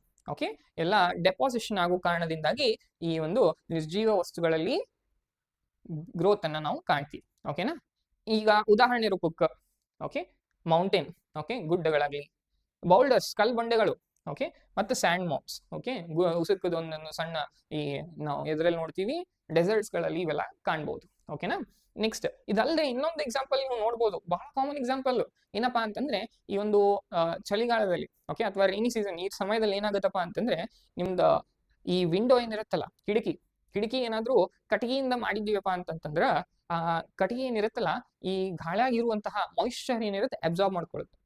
ಆ ಪ್ರೊಸೆಸ್ಗೆ ಏನಂತ ಕರಿತೀವಿ, ಇನ್ಬಿಬಿಷನ್ ಅಂತ ಕರಿತೀವಿ. ಓಕೆ, ಈ ಕಟ್ಟಿಗೆಯಿಂದ ಇರುತ್ತ, ಆ ಕಟ್ಟಿಗೆ ಏನ್ ಮಾಡುತ್ತಪ್ಪ ಅಂತಂದ್ರ ಈ ಗಾಳಿಯಾಗಿರುವಂತಹ ಅಥವಾ ಈ ಅಟ್ಮಾಸ್ಫಿಯರ್ದಾಗಿರುವಂತಹ ವಾಟರ್ ಮಾಯಿಶ್ಚರ್ ಅನ್ನ ಹೀರ್ಕೊಂತೈತಿ. ಹೀರ್ಕೊಂಡು ಆ ಒಂದು ಕಟ್ಟಿಗೆಯ ಸೈಜ್ ಏನಾಕೈತಿ, ಹೆಚ್ಚಾಕೈತಿ. ನೀವು ಮುಚ್ಚಾಕ ಗುದ್ದಾಡ್ತೀರಿ. ಬರೀ ಕಿಟಕಿ ಅಂತ ಅಷ್ಟ ಅಲ್ಲ, ಈವನ್ ಬಾಕ್ಲ, ಓಕೆ ಬಾಕ್ಲ ಹೀರ್ಕೊಂಡು ನೀರ್ ಹಿಡ್ಕೊಂಡು ಏನಾಕೈತಿ, ಬಾಕ್ಲ ಒಪ್ಕೊಂತದ್ದು. ಆ ಒಬ್ಬುವಂತ ಕಂಡೀಷನ್ಗೆ ಏನಂತ ಕರಿತೀವಿ, ಇನ್ಹಿಬಿಷನ್. ಆ ಬಾಕ್ಲಾಗ್ಲಿ ಕಿಟಕಿ ಆಗ್ಲಿ ಅವೆಲ್ಲ ಜೀವಿಗಳು, ನಿರ್ಜೀವಿ ಅಲ್ಲ. ಸೊ ಹಾಗಾಗಿನೇ ಏನಪ್ಪಾ ಅಂತಂದ್ರೆ ಈ ನಿರ್ಜೀವ ವಸ್ತುಗಳು ಕೂಡ ಬೆಳವಣಿಗೆನ ತೋರಿಸುತ್ತ.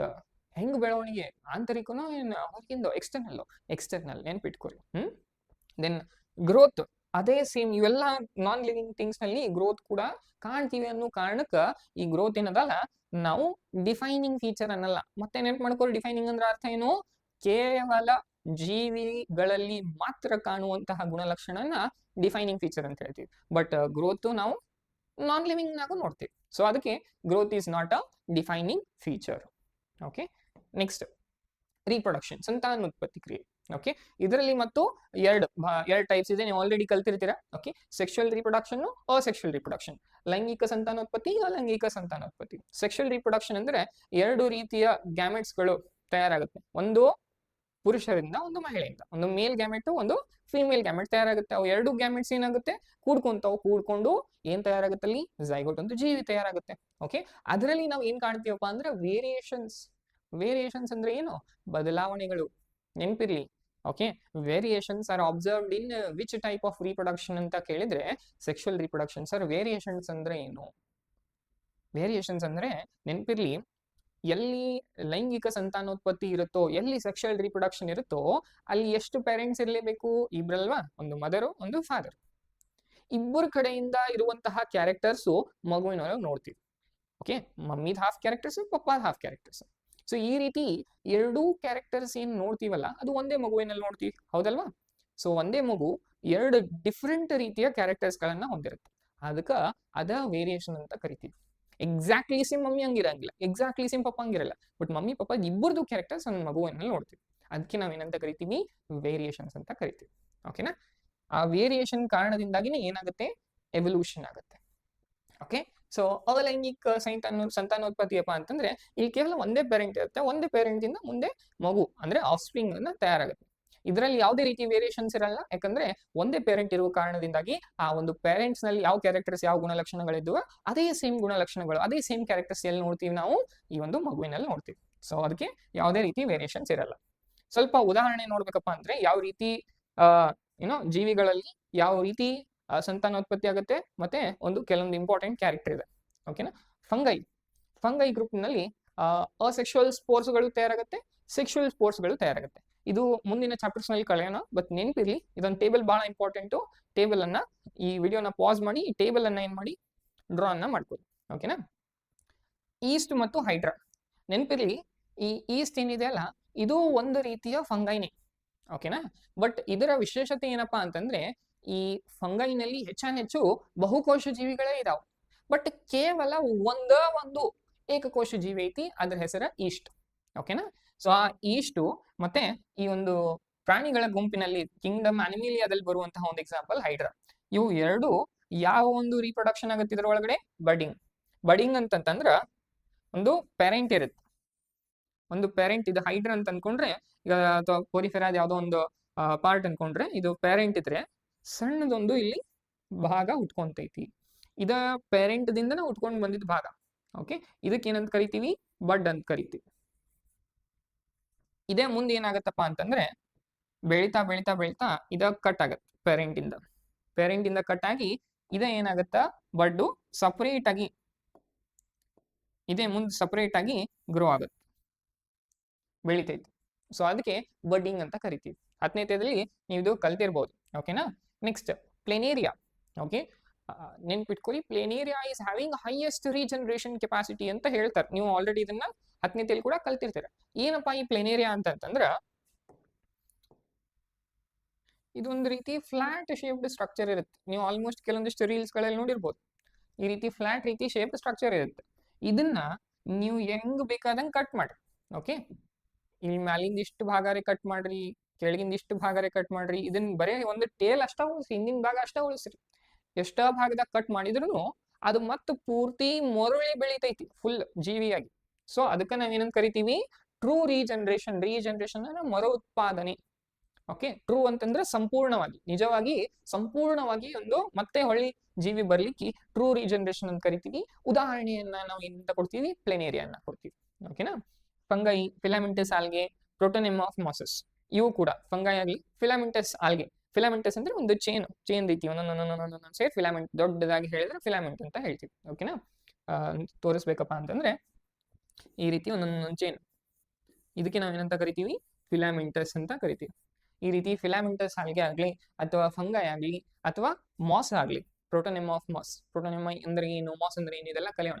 ಓಕೆ, ಒಂದು ಸ್ಪೋರ್ ಕೆಳಗೆ ಬಿದ್ದ ತಕ್ಷಣ ಏನ್ ಬೆಳಿತೈತಲ್ಲ ಅದಕ್ಕೆ ಪ್ರೋಟೋನೆಮಾ ಅಂತ ಕರಿತೀವಿ. ಓಕೆ, ಮುಂದೆ ಇದರ ಬಗ್ಗೆ ಅಧ್ಯಯನ ಮಾಡೋಣ. ಇದು ಯಾವ ರೀತಿ ಆಗುತ್ತೆ, ಫ್ರಾಗ್ಮೆಂಟೇಶನ್ ಅಂತಂದ್ರೆ ಈಗ ಆಲ್ರೆಡಿ ಇಲ್ಲಿದೆ ದೊಡ್ಡ ದೊಡ್ಡ ದೊಡ್ಡ ಒಂದು ಫ್ರಾಗ್ಮೆಂಟ್, ಫುಲ್ ಫಿಲಾಮೆಂಟಸ್ ಫಾರ್ಮ್ ಆಗದ.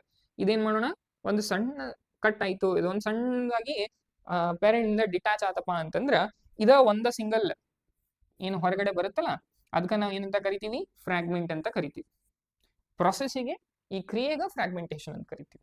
ಓಕೆನಾ. ಸೊ ಒಂದು ದೊಡ್ಡ ಚೇನ್ ಐತಿ, ಫಿಲಾಮೆಂಟಸ್ ಫಾರ್ಮ್ ಐತಿ, ಅದ್ರದ್ದು ಒಂದು ಸಣ್ಣ ಭಾಗ ಮುರಿತು, ಮತ್ತೆ ಅದ ಸಣ್ಣ ಭಾಗ ಸಪರೇಟ್ ಆಗಿ ಗ್ರೋ ಆಗಕ್ಕೆ ಚಾಲು ಆಯ್ತು ಅಂತಂದ್ರ ಪ್ರೊಸೆಸಿಂಗ್ ಫ್ರಾಗ್ಮೆಂಟೇಶನ್. ಆ ಸ್ಮಾಲ್ ಸಣ್ಣ ಪಾರ್ಟ್ ಏನ್ ಸಪರೇಟ್ ಆಗಿರುತ್ತಲ್ಲ ಅದಕ್ಕೆ ಫ್ರಾಗ್ಮೆಂಟ್ ಅಂತ ಕರಿತೀವಿ. ಇದು ನಾವು ಫಂಗೈನಲ್ಲಿ ನೋಡ್ಬೋದು, ಫಿಲಾಮೆಂಟಸ್ ಆಲ್ಗೆಲ್ ನೋಡ್ಬೋದು, ಪ್ರೋಟೋನೆಮಾಫ್ಮಾಸಸ್ ಅಲ್ಲಿ ನೋಡ್ಬೋದು. ಓಕೆನಾ. ಒಂದು ಬಹಳ ಇಂಪಾರ್ಟೆಂಟ್ ಪಾಯಿಂಟ್ ಆಲ್ರೆಡಿ ನಾವು ಹೇಳಿದೀವಿ, in all the unicellular organisms, so ಏಕಕೋಶ ಜೀವಿಗಳಲ್ಲಿ ಎಲ್ಲದರಲ್ಲಿ ರೀಪ್ರೊಡಕ್ಷನ್ ಏನಿದೆ ಅಲ್ಲ, ಸಂತಾನೋತ್ಪತ್ತಿ ಈಸ್ ಸಿನಾನಿಮಸ್ ವಿತ್ ಗ್ರೋತ್. ಹೆಂಗ್ ಏಕಕೋಶ ಜೀವಿಗಳು ಬೆಳಿತಾ ಹೋಗ್ತಾವಲ್ಲ ಹಂಗಂಗ ಏನಾಗ್ತಾವ, ರೀಪ್ರೊಡ್ಯೂಸ್ ಮಾಡ್ಕೊಂತ ಹೋಗ್ತಾವ, ಸಂಖ್ಯೆಯಲ್ಲಿ ಹೆಚ್ಚಾಕೊಂತ ಹೋಗ್ತೈತಿ. ಎದರಲ್ಲಿ, ಏಕಕೋಶ ಜೀವಿಗಳಲ್ಲಿ. ನೆನಪಿರ್ಲಿ ಇದು ಒಂದು. ಏಕಕೋಶ ಜೀವಿಗಳಿಗೆ ಉದಾಹರಣೆ amoeba, bacteria, unicellular algae. So ಈ 2ನೇ ಚಾಪ್ಟರ್ ಯಾರಿಗೆ ಗೊತ್ತಿದೆಯೋ, ಬಯಾಲಜಿಕಲ್ ಕ್ಲಾಸಿಫಿಕೇಶನ್ ಯಾರಿಗಾರಿಗೆ ಗೊತ್ತಿದೆ ಅಲ್ಲ ಅವ್ರು ನೆನ್ಪಿಟ್ಕೋರಿ, ಈ ಕಿಂಗ್ಡಮ್ ಮೊನೇರಾ ಮತ್ತೆ ಕಿಂಗ್ಡಮ್ ಪ್ರೋಟಿಸ್ಟಾ, ಇವು 2 ಕಿಂಗ್ಡಮ್ಗಳು ಕೂಡ ಎದಕ್ಕೆ ಉದಾಹರಣೆ ಆಗ್ತಾವು, ಈ ಒಂದು ಸ್ಟೇಟ್ಮೆಂಟಿಗೆ ಉದಾಹರಣೆ ಆಗುತ್ತೆ. ಓಕೆ, ಇಲ್ಲಿ ಕೊಟ್ಟಷ್ಟೇ ಏನೋ ಎಕ್ಸಾಂಪಲ್ಸ್ ಅವ ಅಲ್ಲ, ಅವು ಬಿಟ್ಟು ಸಾಕಷ್ಟು ಯಾವ್ಯಾವ ಏಕಕೋಶ ಜೀವಿಗಳು ಬರ್ತಾವಲ್ಲ, ಅಂದ್ರೆ ಈ ಕಿಂಗ್ಡಮ್ ಮೊನೇರಾದಾಗ ಬರುವಂತಹ ಎಲ್ಲಾ ಬ್ಯಾಕ್ಟೀರಿಯಾ, ಎಲ್ಲಾ ಏಕಕೋಶ ಆಲ್ಗೆ, ಮತ್ತ ಈ ಕೆಲವೊಂದು ಓಕೆ ಪ್ರೋಟಿಸ್ಟಾ, ಎಲ್ಲಾ ಪ್ರೋಟಿಸ್ಟಾಗಳು ಮತ್ತೆ ಈ ಈಸ್ಟ್, ಇವೆಲ್ಲಾನು ಯೂನಿಸೆಲ್ಯುಲರ್ ಇರ್ತಾವ, ಏಕಕೋಶ ಜೀವಿಗಳಿರ್ತಾವ. ಇವೆಲ್ಲ ಅದರಲ್ಲಿ ನಾವು ಏನ್ ನೋಡ್ತೀವಿ, ಹೆಂಗ್ ಬೆಳವಣಿಗೆ ಆಗತ್ತೆ, ಹೆಂಗ್ ಗ್ರೋತ್ ಆಗುತ್ತೆ, ಹಂಗ ರೀಪ್ರೊಡಕ್ಷನ್ ಸಂತಾನೋತ್ಪತ್ತಿನ ನೋಡ್ಬೋದು. ನೆಕ್ಸ್ಟ್ ಅದ ರೀಪ್ರೊಡಕ್ಷನ್ದಾಗ ಕೆಲವೊಂದಿಷ್ಟು ಉದಾಹರಣೆ ಬರ್ತಾವ. ಇಲ್ಲಿ ನಾವು ರೀಪ್ರೊಡಕ್ಷನ್ ಅನ್ನ ಕಾಣಂಗ ಇಲ್ಲ.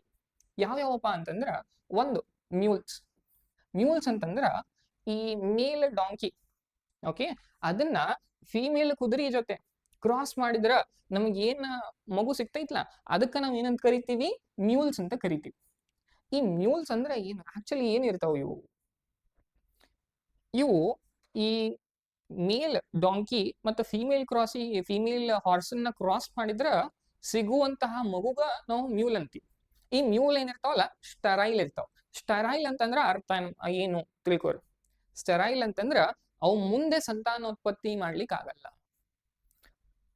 ಒಂದು ಸತ ಮ್ಯೂಲ್ ರೆಡಿ ಆಯ್ತಪ್ಪ ಅಂತಂದ್ರೆ ಆಯ್ತು, ಮುಗೀತು. ನೆಕ್ಸ್ಟ್ ಅದು ಮುಂದೆ ಸಂತಾನೋತ್ಪತ್ತಿ ಆಗೋದಿಲ್ಲ. ಓಕೆ, ಸೊ ಅದಕ್ಕೆ ಸ್ಟರೈಲ್ ಅಂತ ಕರಿತೀವಿ, ನೆನ್ಪಿಟ್ಕೊರಿ. ನೆಕ್ಸ್ಟ್ ಹಿನಿ ಅಂತಂದ್ರ ಮೇಲ್ ಹಾರ್ಸು ಫಿಮೇಲ್ ಡಾಂಕಿ ಜೊತೆ ಕ್ರಾಸ್ ಮಾಡಿದ್ರ ಅದಕ್ಕೆ ಹಿನ್ನಿ ಅಂತ ಕರಿತೀವಿ. ಅದು ಕೂಡ ಏನಿರುತ್ತ, ಸ್ಟೆರೈಲ್ ಇರುತ್ತೆ. ಮತ್ತ ಇದನ್ನೆಲ್ಲ ಯಾಕೆ ರೀಪ್ರೊಡಕ್ಷನ್ ದಾಗ ಕೊಡತೀವಿ ಅಂತಂದ್ರ ನೆನ್ಪಿಟ್ಕೋರಿ, ನಾವ್ ಏನ್ ಹೇಳಿವಿ, ರೀಪ್ರೊಡಕ್ಷನ್ ಕೆಲವೊಂದಿಷ್ಟು ಜೀವಿಗಳಲ್ಲಿ ಆಗಲ್ಲ. ಯಾವ್ಯಾವ ಜೀವಿಗಳಲ್ಲಿ ಆಗಲ್ಲ ಸರ್? ಮತ್ತೆ ಇಲ್ಲಿ ಮೇಲ್ ಡಾಂಕಿ ಫೀಮೇಲ್ ಹಾರ್ಸ್ ನಡು ಕ್ರಾಸ್ ಆತ್ಲ, ರೀಪ್ರೊಡಕ್ಷನ್ ಆತ್ಲ, ಆಯ್ತು. ಬಟ್ ಅದರಿಂದ ಸಿಗುವಂತಹ ಮಗು ಯಾವುದು? ಮ್ಯೂಲ್ಸ್. ಆ ಮ್ಯೂಲ್ಸ್ ಮುಂದೆ ಸಂತಾನೋತ್ಪತ್ತಿ ಮಾಡ್ಬೋದಾ? ಇಲ್ಲ. ಸೊ ಮ್ಯೂಲ್ ಜೀವಂತೋ ಜೀವಂತ, ಬಟ್ ಏನಾದ್ರು ರೀಪ್ರೊಡಕ್ಷನ್ ಮಾಡ್ಲಿಕ್ಕೆ ಆಗುತ್ತಾ? ಇಲ್ಲ. ಓಕೆ. ಸೊ ನೆಕ್ಸ್ಟ್ ಹಿನ್ನಿ ಕೂಡ ಅದೇ ರೀತಿ ಎಕ್ಸಾಂಪಲ್, ಅದು ಸ್ಟೆರೈಲ್ ಇರುತ್ತಾ? ಸ್ಟೆರೈಲ್ ವರ್ಕರ್ ಬೀಸ್. ಈ ಜೇನುಗೂಡು ಏನಿರ್ತೈತಲ್ಲ, ಆ ಜೇನುಗೂಡ್ದಾಗ ಮೇನ್ಲಿ 3 ಗುಂಪು ಇರ್ತಾವ. ಒಂದು ರಾಣಿ, ಒಂದು ಕೆಲಸಗಾರರು, ಮತ್ತೆ ಇನ್ನೊಂದು ಡ್ರೋನ್ಸ್. ಓಕೆ. ಈ ಕೆಲಸಗಾರರು ಏನಿರ್ತಾರಲ್ಲ ಎಲ್ಲಾರು ಫಿಮೇಲ್ ಇರ್ತಾರ. ಬಟ್ ಅವ್ರು ಎಲ್ಲಾ ಫಿಮೇಲ್ಸ್ ಏನಿರ್ತಾರ? ಸ್ಟೆರೈಲ್ ಇರ್ತಾರ. ಕೇವಲ ಒಂದೇ ಒಂದು ರಾಣಿ ಜೇನು ಇರುತ್ತೆ. ಓಕೆ. ಅದಷ್ಟೇ ಫರ್ಟೈಲ್ ಇರುತ್ತೆ. ಡ್ರೋನ್ಸ್ ಎಲ್ಲಾನು ಮೇಲ್ ಇರ್ತಾವ. ಓಕೆ. ಬಟ್ ಈ ಫೀಮೇಲ್ ಕೆಲಸಗಾರರು ಏನಿರ್ತಾರಲ್ಲ ಅವರೆಲ್ಲರೂ ಫೀಮೇಲ್ ಇರ್ತಾರೆ. ಬಟ್ ಯಾರು ಸಂತಾನೋತ್ಪತ್ತಿ ಮಾಡೋಕ್ಕಾಗಲ್ಲ. ಸೊ ಅದಕ್ಕೆ ಸ್ಟೆರೈಲ್ ವರ್ಕರ್ ಬೀಸು ಕೂಡ ಇದಕ್ಕೆ ಉದಾಹರಣೆ, ಈ ರೀಪ್ರೊಡ್ಯೂಸ್ ಮಾಡ್ಲಕ್ ಆಗ್ಲಾರ್ದಕ್ಕೆ ಉದಾಹರಣೆ, ಸ್ಟೆರೈಲ್ ಇರೋದಕ್ಕೆ ಉದಾಹರಣೆ. ಓಕೆನಾ? ಬಟ್ ಮೇಲ್ ಬೀಸ್ ಒಂದ್ ಪಾಯಿಂಟ್ ನೆನ್ಪಿಟ್ಕೊರಿ, ಈ ಮೇಲ್ ಬೀಸ್ ಹೆಂಗ್ ಉಟ್ಕೊಂತಾವು? ಓಕೆ. ಮೇಲ್ ಬೀಸ್ ಹೆಂಗ್ ಉಟ್ಕೊಂತಾವಪ್ಪ ಅಂತಂದ್ರ ಪಾರ್ಥಿನೋಜೆನೆಸಿಸ್ ಅಂತ ಕರಿತೀವಿ. ಪಾರ್ಥಿನೋಜೆನೆಸಿಸ್ ಅನ್ನೋದು ಒಂದು ಪ್ರೊಸೆಸ್. ಈ ಪ್ರೊಸೆಸ್ ಏನಾಗುತ್ತಪ್ಪ ಅಂತಂದ್ರ ಒಂದು ಮಗು ಬೆಳವಣಿಗೆ ಆಗುತ್ತೆ, ಬಟ್ ಫರ್ಟಿಲೈಸೇಷನ್ ಆಗ್ಲಾರದ. ಅಂದ್ರ ಈ ತತ್ತಿ ಏನಿರುತ್ತಲ್ಲ, ಡೈರೆಕ್ಟ್ ತತ್ತಿನ ಒಡೆದ ಮೇಲೆ ಆಗಿ ಹುಟ್ಕೊಂತೈತಿ. ಇದು ನೆನ್ಪಿಟ್ಕೋರಿ, ಯಾರು ಸೆಕೆಂಡ್ ಇಯರ್ ಕೂಡ ಮುಗಿಸಿದೀರ, ಯಾರು ಡ್ರಾಪರ್ಸ್ ಇದೀರ ಅವ್ರು ನೆನ್ಪು ಮಾಡ್ಕೋಬೇಕು. ಏನಪ್ಪಾ ಅಂತಂದ್ರೆ ಈ ಮೇನ್ಲಿ ಈ ಹನಿ ಬೀಸ್ ಸೆಕ್ಸ್ ಹೆಂಗ್ ಫೈಂಡ್ ಔಟ್ ಮಾಡ್ತೀರಿ, ಮೇಲ್ ಯಾವುದು ಫೀಮೇಲ್ ಯಾವುದು ಎದ್ರ ಮೇಲೆ ಡಿಪೆಂಡ್ ಅಪ್ಪ ಅಂದ್ರೆ ನಂಬರ್ ಆಫ್ ಕ್ರೋಮೋಸೋಮ್ಸ್ ಮೇಲೆ ಡಿಪೆಂಡ್ ಇರುತ್ತೆ. ಓಕೆ. ಸೊ ನೆನ್ಪಿರ್ಲಿ, 16 ಕ್ರೋಮೋಸೋಮ್ಸ್ ಏನಾದ್ರು ಇದ್ರೆ, 16 ಕ್ರೋಮೋಸೋಮ್ಸ್ ಇದ್ರೆ ಅವು ಏನಿರ್ತಾವೆ? ಮೇಲ್. ಇನ್ ಕೇಸ್ 32 ಕ್ರೋಮೋಸೋಮ್ಸ್ ಇದ್ರೆ ಫೀಮೇಲ್. ನೆನ್ಪಿಟ್ಕೋರ, ಇದು ಬಹಳ ಇಂಪಾರ್ಟೆಂಟ್ ಪಾಯಿಂಟ್. ಯಾವಾಗ್ಲೂ ನೀವು ಕಲಿತಾ ಇರ್ತೀರಲ್ಲ, ಅವಾಗ ಪ್ರತಿ ಒಂದು ಚಾಪ್ಟರ್ ಒಂದು ಪಾಯಿಂಟು, ಇನ್ನೊಂದು ಚಾಪ್ಟರ್ದಾಗ ಇರುವಂತಹ ಪಾಯಿಂಟ್ಸ್ ಎರಡನ್ನ ನೀವು ಎಲ್ಲಿ ಬರುತ್ತೆ ಅವು ಎರಡನ್ನ ಅರ್ಥ ತಿಳ್ಕೊಂಡು ಕನೆಕ್ಟ್ ಮಾಡಿ ಮುಂದೋಗ್ಬೇಕು. ಈ ಚಾಪ್ಟರ್ದಾಗಿನ ಕಲ್ತಿದ್ ಇಲ್ಲೇ ಬಿಟ್ಟು ಮುಂದಿನ ಚಾಪ್ಟರ್ ಕಲಿಯೋದಲ್ಲ. ಯಾಕಂದ್ರೆ ಬಯಾಲಜಿ ಹೆಂಗಂತಂದ್ರೆ ಪ್ರತಿ ಒಂದದ್ದು ಅರ್ಥ ಇರುತ್ತೆ. ಓಕೆನಾ? Next sterile human couples. ಕೆಲವೊಂದಿಷ್ಟು ಈ ಮನುಷ್ಯರಲ್ಲಿ ಕೂಡ ಏನ್ ನೋಡ್ತೀವಪ್ಪ ಅಂತಂದ್ರೆ ಬಹಳಷ್ಟು ಮನುಷ್ಯರು ಕೂಡ ಈ ಸಂತಾನೋತ್ಪತ್ತಿ ಮಾಡ್ಲಿಕ್ಕೆ ಆಗಲ್ಲ. ಅದಕ್ಕೆ ಇನ್ ವಿಟ್ರೋ ಫರ್ಟಿಲೈಸೇಷನ್ ಸೆಂಟರ್ಸ್ ಅಂತಾನು ನಾವು ಬಹಳಷ್ಟು ಕಡೆ ಕೇಳಿರ್ತೀರಿ. ಓಕೆ. ಇದು ಸೆಕೆಂಡ್ ಇಯರ್ ರೀಪ್ರೊಡಕ್ಟಿವ್ ಹೆಲ್ತ್ ನಲ್ಲಿ ಬರುತ್ತೆ. ಓಕೆನಾ? IVF ಇನ್ ವಿಟ್ರೋ ಫರ್ಟಿಲೈಸೇಷನ್ ಮೂಲಕ ಏನಾಗುತ್ತೆ? ಮಗು ಹುಟ್ಟಬಹುದು. ಓಕೆ. IVF ಅಂತಂದ್ರೆ ಕೇವಲ ಒಂದೆರಡಲ್ಲ, ಅಲ್ಲಿ ಬೇರೆ ಬೇರೆ ಪ್ರೊಸೀಜರ್ಸ್ ಗಳಿರುತ್ತೆ. ಓಕೆ. ಜಿಫ್ಟ್ ಆಗಿರ್ಬೋದು, ಗ್ಯಾಮೆಟ್ ಇಂಟರ್ಫೆಲೋಪಿಯನ್ ಟ್ರಾನ್ಸ್ಫರ್ ಆಗಿರ್ಬೋದು, ಆರ್ಟಿಫಿಷಿಯಲ್ ಇನ್ಸಮಿನೇಷನ್ ಆಗಿರ್ಬೋದು, ಅಥವಾ ICS ಆಗಿರ್ಬೋದು, ಇಂಟ್ರಾಸೈಟೋಪ್ಲಾಸ್ಮಿಕ್ sperm injection, IVF ET embryo transfer ಆಗಿರ್ಬೋದು, ಇವೆಲ್ಲನೂ ಕೂಡ ನಾವು ಸೆಕೆಂಡ್ ಇಯರ್ ನಲ್ಲಿ ಕಲಿತೀವಿ. ಬಟ್ ನೆನ್ಪಿಟ್ಕೋರಿ, ಯಾವ ಮನುಷ್ಯರು ಸಂತಾನೋತ್ಪತ್ತಿ ಮಾಡ್ಲಿಕ್ಕೆ ಆಗಲ್ವೋ ಅವರು ಈ ಇನ್ ವಿಟ್ರೋ ಫರ್ಟಿಲೈಸೇಷನ್ ಟೆಕ್ನಿಕ್ ಇಂದ ಮಗುವನ್ನ ಪಡ್ಕೋಬಹುದು. ಓಕೆ. ನೆಕ್ಸ್ಟ್ ಇವೆಲ್ಲಾನು ಜೀವಿಗಳು, ನಿರ್ಜೀವಿಗಳು, ಜೀವಿಗಳು, ಬಟ್ ರೀಪ್ರೊಡಕ್ಷನ್ ಆಗ್ತಿದೇನಾ? ಇಲ್ಲ. ಸೊ ಇದೇ ಕಾರಣಕ್ಕ ನಾವೇನಂತೀವಪ್ಪ ಅಂದ್ರ reproduction is a characteristic feature, ಒಂದು ಗುಣಲಕ್ಷಣ ಅದ ಅಷ್ಟೇ. ಎಲ್ಲಿ ನೋಡ್ತೀವಿ? ಲಿವಿಂಗ್ ಆರ್ಗಾನಿಸಮ್ಸ್ ಆಗ ನೋಡ್ತೀವಿ, ಇಲ್ಲ ಅಂತಲ್ಲ. ಬಟ್ ಎಲ್ಲಾ ಲಿವಿಂಗ್ ಆರ್ಗಾನಿಸಮ್ಸ್ ತಾಗೂ ನೋಡ್ತೀವ? ಇಲ್ಲ. ಓಕೆ. ಸೊ ಇದು characteristic feature, but not defining property. ನೆನ್ಪಿಟ್ಕೊಳ್ಳಿ. ನೆಕ್ಸ್ಟ್ ಬಂದ್ಬಿಟ್ಟು ಮೆಟಾಬಾಲಿಸಮ್. ಓಕೆ. ಮೆಟಾಬಾಲಿಸಮ್ ಅಂತಂದ್ರೆ ಮೆಟಾಬಾಲಿಸಮ್ ಅಂದ್ರೆ ಇದು ಒಂದು ಜೀವಿಯಲ್ಲಿ, ಓಕೆ, ಏಕಕೋಶ ಜೀವಿ ಇರ್ಲಿ, ಬಹುಕೋಶ ಜೀವಿಗಳಲ್ಲಿ ಯಾವುದೇ ಒಂದು ಜೀವಿಯ ಒಳಗಡೆ ಈ ರಾಸಾಯನಿಕ ಕ್ರಿಯೆ ಏನಾಗ್ತಿರ್ತಾವಲ್ಲ, ಅದೇ ಎಲ್ಲಾ ರಾಸಾಯನಿಕ ಕ್ರಿಯೆ ಒಂದು ಜೀವಿ ಒಳಗೆ ಆಗುವುದಕ್ಕ ನಾವು ಮೆಟಾಬಾಲಿಸಮ್ ಅಂತ ಕರಿತೀವಿ. ಆ ರಾಸಾಯನಿಕ ಕ್ರಿಯೆಗಳಲ್ಲಿ ಏನಾಗ್ಬೋದು ಸರ್? ಒಂದು, ಈ ಕಂಪೌಂಡು ಒಂದಕ್ಕೊಂದು ಅಟ್ಯಾಚ್ ಆಗಿ ಒಂದು ದೊಡ್ಡ ಕಂಪೌಂಡ್ ಆಗ್ಬೋದು. ಇಲ್ಲ, ಆಲ್ರೆಡಿ ಸರ್ ದೊಡ್ಡ ಕಂಪೌಂಡ್ ಐತಿ, ಬಾಡಿ ಒಳಗೆ ಹೋಗ್ಯದ, ಏನಾಗ್ಬೋದು? ಆ ದೊಡ್ಡ ಕಂಪೌಂಡ್ ಮುರಿದು ಒಡೆದು ಒಂದು ಸಣ್ಣ ಸಣ್ಣ ಕಂಪೌಂಡ್ಸ್ ಆಗ್ತದೆ. ಓಕೆ. ಇದಕ್ಕೆ ನಾವೇನಂತ ಕರಿತೀವಿ? ಕ್ಯಾಟಾಬಾಲಿಸಮ್, ಅನಾಬಾಲಿಸಮ್. ನೆನಪಿರ್ಲಿ, ಬೆಕ್ ಯಾವತ್ತೂ ಕೆಡಿಸ್ತೈತಿ. ಕ್ಯಾಟಾಬಾಲಿಸಮ್, ಕಿತಾಬತಿ ಮಾಡ್ತಿರ್ತಿಲ್ಲ ಬೆಕ್. ಸೊ ಅದಕ್ಕೆ ಒಂದು ದೊಡ್ಡ ಮಾಲಿಕ್ಯೂಲ್ ಅನ್ನ ಒಡೆಯುವುದಕ್ಕ ಕ್ಯಾಟಾಬಾಲಿಸಮ್ ಅಂತ ಕರಿತೀವಿ. ಇದು ನಿಮ್ಮ ನೀವು ಆಹಾರ ಏನು ನೀವು ತಗೊಂತಿರಲ್ಲ, ಅವೆಲ್ಲ ಕಾಂಪ್ಲೆಕ್ಸ್ ಫಾರ್ಮ್ ದಾಗ ಡೈಜೆಷನ್ ದಾಗ ಕಲ್ತಿರ್ತೀರಿ. Complex form of food when you intake, body ಒಳಗೆ ಹೋದ ತಕ್ಷಣ ಸೆಲ್ಲಿಗೆ, ಒಂದು ಕೋಶಕ್ಕೆ ಯಾವ ರೂಪದಾಗ ಆಹಾರ ಬೇಕು? ಸಿಂಪಲ್ ರೂಪದಾಗ ಆಹಾರ ಬೇಕು. ಯಾವುದೇ ಯೂನಿಸೆಲ್ಯುಲರ್ ಜೀವಿ ಇರ್ಲಿ, ಮಲ್ಟಿಸೆಲ್ಯುಲರ್ ಜೀವಿ ಇರ್ಲಿ, ಎಲ್ಲಾ ಕೋಶಗಳಿಗೂ ಯಾವ ಒಂದು ರೂಪದ ಆಹಾರ ಬೇಕು? ಸಿಂಪಲ್ ರೂಪದ ಆಹಾರ ಬೇಕು. ಅದಕ್ಕೆ ಏನಾಗುತ್ತೆ? ಆ ದೊಡ್ಡ ಕಾಂಪ್ಲೆಕ್ಸ್ ಫುಡ್ ಒಡಿತೈತಿ. ಒಡೆಯೋರು ಯಾರು? ಬೆಕ್ ಅಲ್ಲ, catabolism. Process of break down of molecules from complex form to simple form is called as catabolism. ಅದರದ್ದು ಎಕ್ಸಾಕ್ಟ್ ವಿರುದ್ಧ. ಸಣ್ಣ ಸಣ್ಣ ಸಣ್ಣ ಮಾಲಿಕ್ಯೂಲ್ಸ್ ಸೇರಿ ಒಂದು ದೊಡ್ಡ ಮಾಲಿಕ್ಯೂಲ್ ಆಗೋದಕ್ಕೆ ಅನಾಬಾಲಿಸಮ್ ಅಂತ ಕರಿತೀವಿ. ಈ ಅನಾಬಾಲಿಸಮ್ ಎಲ್ಲಾಗುತ್ತ? ಕೋಶದ ಒಳಗಡೆ ಆಗುತ್ತೆ.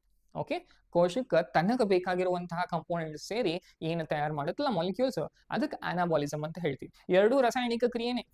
ಅನಾಬಾಲಿಸಮು ರಾಸಾಯನಿಕ ಕ್ರಿಯೆನೇ, ಕ್ಯಾಟಬಾಲಿಸಮು ರಾಸಾಯನಿಕ ಕ್ರಿಯೆ.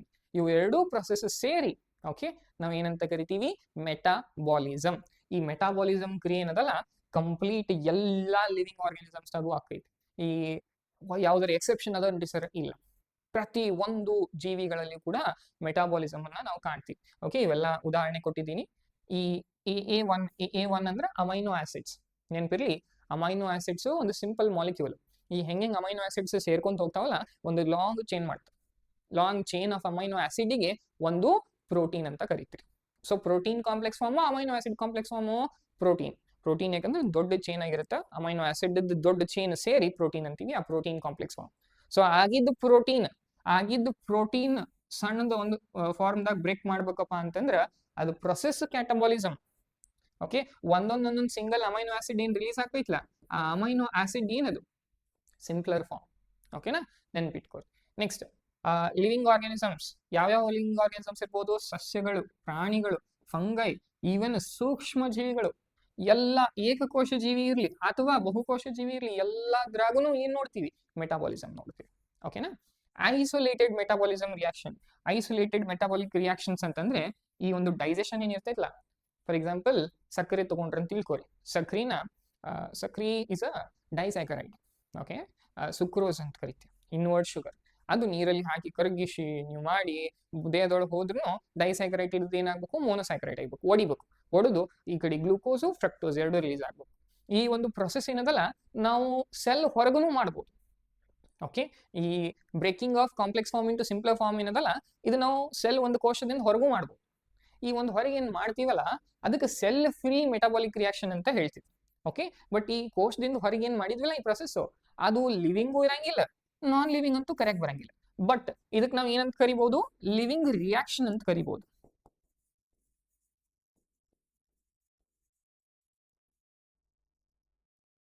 Living reaction. ಲಿವಿಂಗ್ ಅಲ್ಲ, ಲಿವಿಂಗ್ ರಿಯಾಕ್ಷನ್ ಒಂದು ಕ್ರಿಯೆ ಅಷ್ಟೇ. ಬಟ್ ಇದು ಲಿವಿಂಗ್ ಪೂರಾ ಲಿವಿಂಗ್ ಜೀವಿ ಅಂತೂ ಅನ್ನಕ್ ಬರಲ್ಲ, ನಾನ್ ಲಿವಿಂಗ್ ಜೀವಿ ಅಂತೂ ಅನ್ನಕ್ ಬರಲ್ಲ. ಯಾಕ ಜೀವಿ ಅನ್ಬೇಕಪ್ಪ ಅಂತಂದ್ರೆ ಏನಿರ್ಬೇಕು? ಕಮ್ಮಿ ಒಂದು ಕೋಶಾರ ಇರ್ಬೇಕು. ಓಕೆ, ಒಂದು ಕೋಶ ಇಲ್ಲ ಅಂತಂದ್ರೆ ಅದು ಜೀವಿತ ಅಂತ ಹೇಳಿಕ್ ಬರಂಗಿಲ್ಲ. ಸೊ ನೆನ್ಪಿರ್ಲಿ. ಓಕೆನಾ. ಸೊ ಇದು ನಾವು ಆರಾಮ್ಸೆ ಒಂದು ದೇಹದ ಹೊರಗಡೆ ಸೆಲ್ ಫ್ರೀ ಸಿಸ್ಟಮ್ ನಲ್ಲಿ ಮಾಡ್ಬೋದು. ಬಟ್ ಇದನ್ನ ನಾವು ಯಾವುದೇ ರೀತಿ ಲಿವಿಂಗ್ ಅಂತ ಹೇಳಿ ಬರಂಗಿಲ್ಲ. ಬಟ್ ಎಲ್ಲಾ ಲಿವಿಂಗ್ ಆರ್ಗಾನಿಸಮ್ಸ್, ಎಲ್ಲಾ ಜೀವಿ ಒಳಗಡೆ ಕೂಡ ಮೆಟಾಬಾಲಿಸಮ್ ಅನ್ನ ಕಾಣ್ತೀವಿ ವಿತೌಟ್ ಎನಿ ಎಕ್ಸೆಪ್ಷನ್. ಎಕ್ಸೆಪ್ಷನ್ ಇರ್ಲಾರ್ದೆ ಏನ್ ನೋಡ್ತೀವಿ ನಾವು? ಈ ಮೆಟಾಬಾಲಿಕ್ ಕ್ರಿಯೆ, ಮೆಟಾಬಾಲಿಸಮ್ ಎಲ್ಲಾ ಜೀವಿ ಒಳಗಡೆ ಕೂಡ ನೋಡ್ತೀವಿ. ಅದಕ್ಕೆ ಇದನ್ನ defining property of all the living organism ಅಂತ ಹೇಳ್ತೀವಿ. ಸೊ ಇದು ಡಿಫೈನಿಂಗ್ ಫೀಚರ್. ನೆನ್ಪಿಟ್ಕೊಳ್ಳಿ. ಇಲ್ಲಿವರೆಗೂ 3 ಗುಣಲಕ್ಷಣಗಳನ್ನ ಕಲ್ತ್ವಿ: ಗ್ರೋತ್, ರೀಪ್ರೊಡಕ್ಷನ್ ಮತ್ತೆ ಮೆಟಾಬಾಲಿಸಮ್. ಸೊ ಈ ಮೆಟಾಬಾಲಿಸಮ್ ಒಂದೇ ಡಿಫೈನಿಂಗ್ ಫೀಚರ್. ಓಕೆನಾ.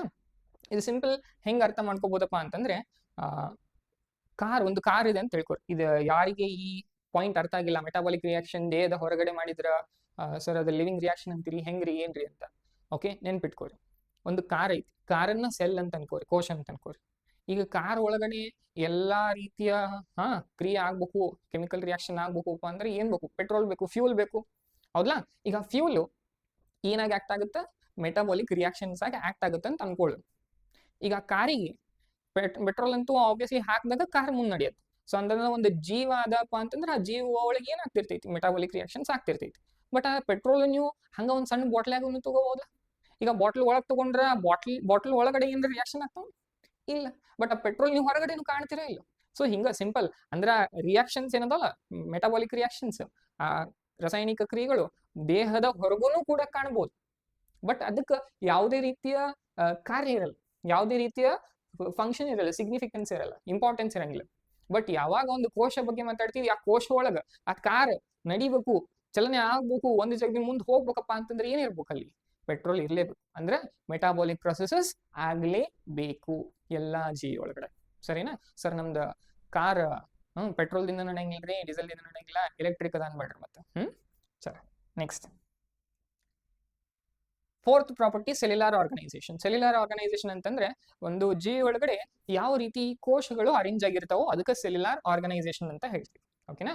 ಸೊ ಸಿಂಪಲ್ ಆಗಿ ಯಾವುದೋ ಒಂದು ಜೀವಿ ಐತೆಪ್ಪ ಅಂತಂದ್ರೆ ಮಿನಿಮಮ್ ಏನಿರ್ಬೇಕಂತ ಹೇಳಿದ್ರೆ ಒಂದು ಕೋಶ ಇರಬೇಕು.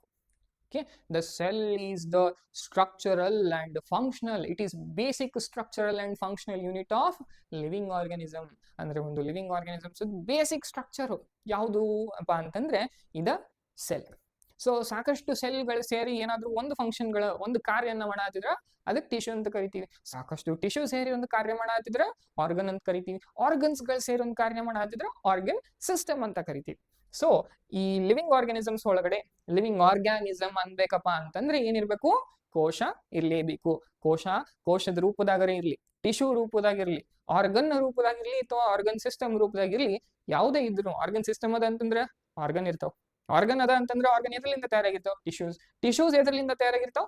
ಸೆಲ್ಸ್, ಕೋಶಗಳು. ಸೊ ಕೋಶಗಳು ಒಂದು ಪ್ರಾಪರ್ ರೀತಿ ಆರ್ಗನೈಸ್ಡ್ ರೂಪದಾಗಿರೋದಕ್ಕ ಎಲ್ಲಿ ಈ ನೋಡ್ತೀವಿ ಅವೆಲ್ಲ ಕೋಶಗಳು ಇರುವುದು ಲಿವಿಂಗ್ ಆರ್ಗನಿಸಮ್ಸ್ ಒಳಗಡೆ. ಸೊ ಇದು ಕೂಡ defining property of living organisms.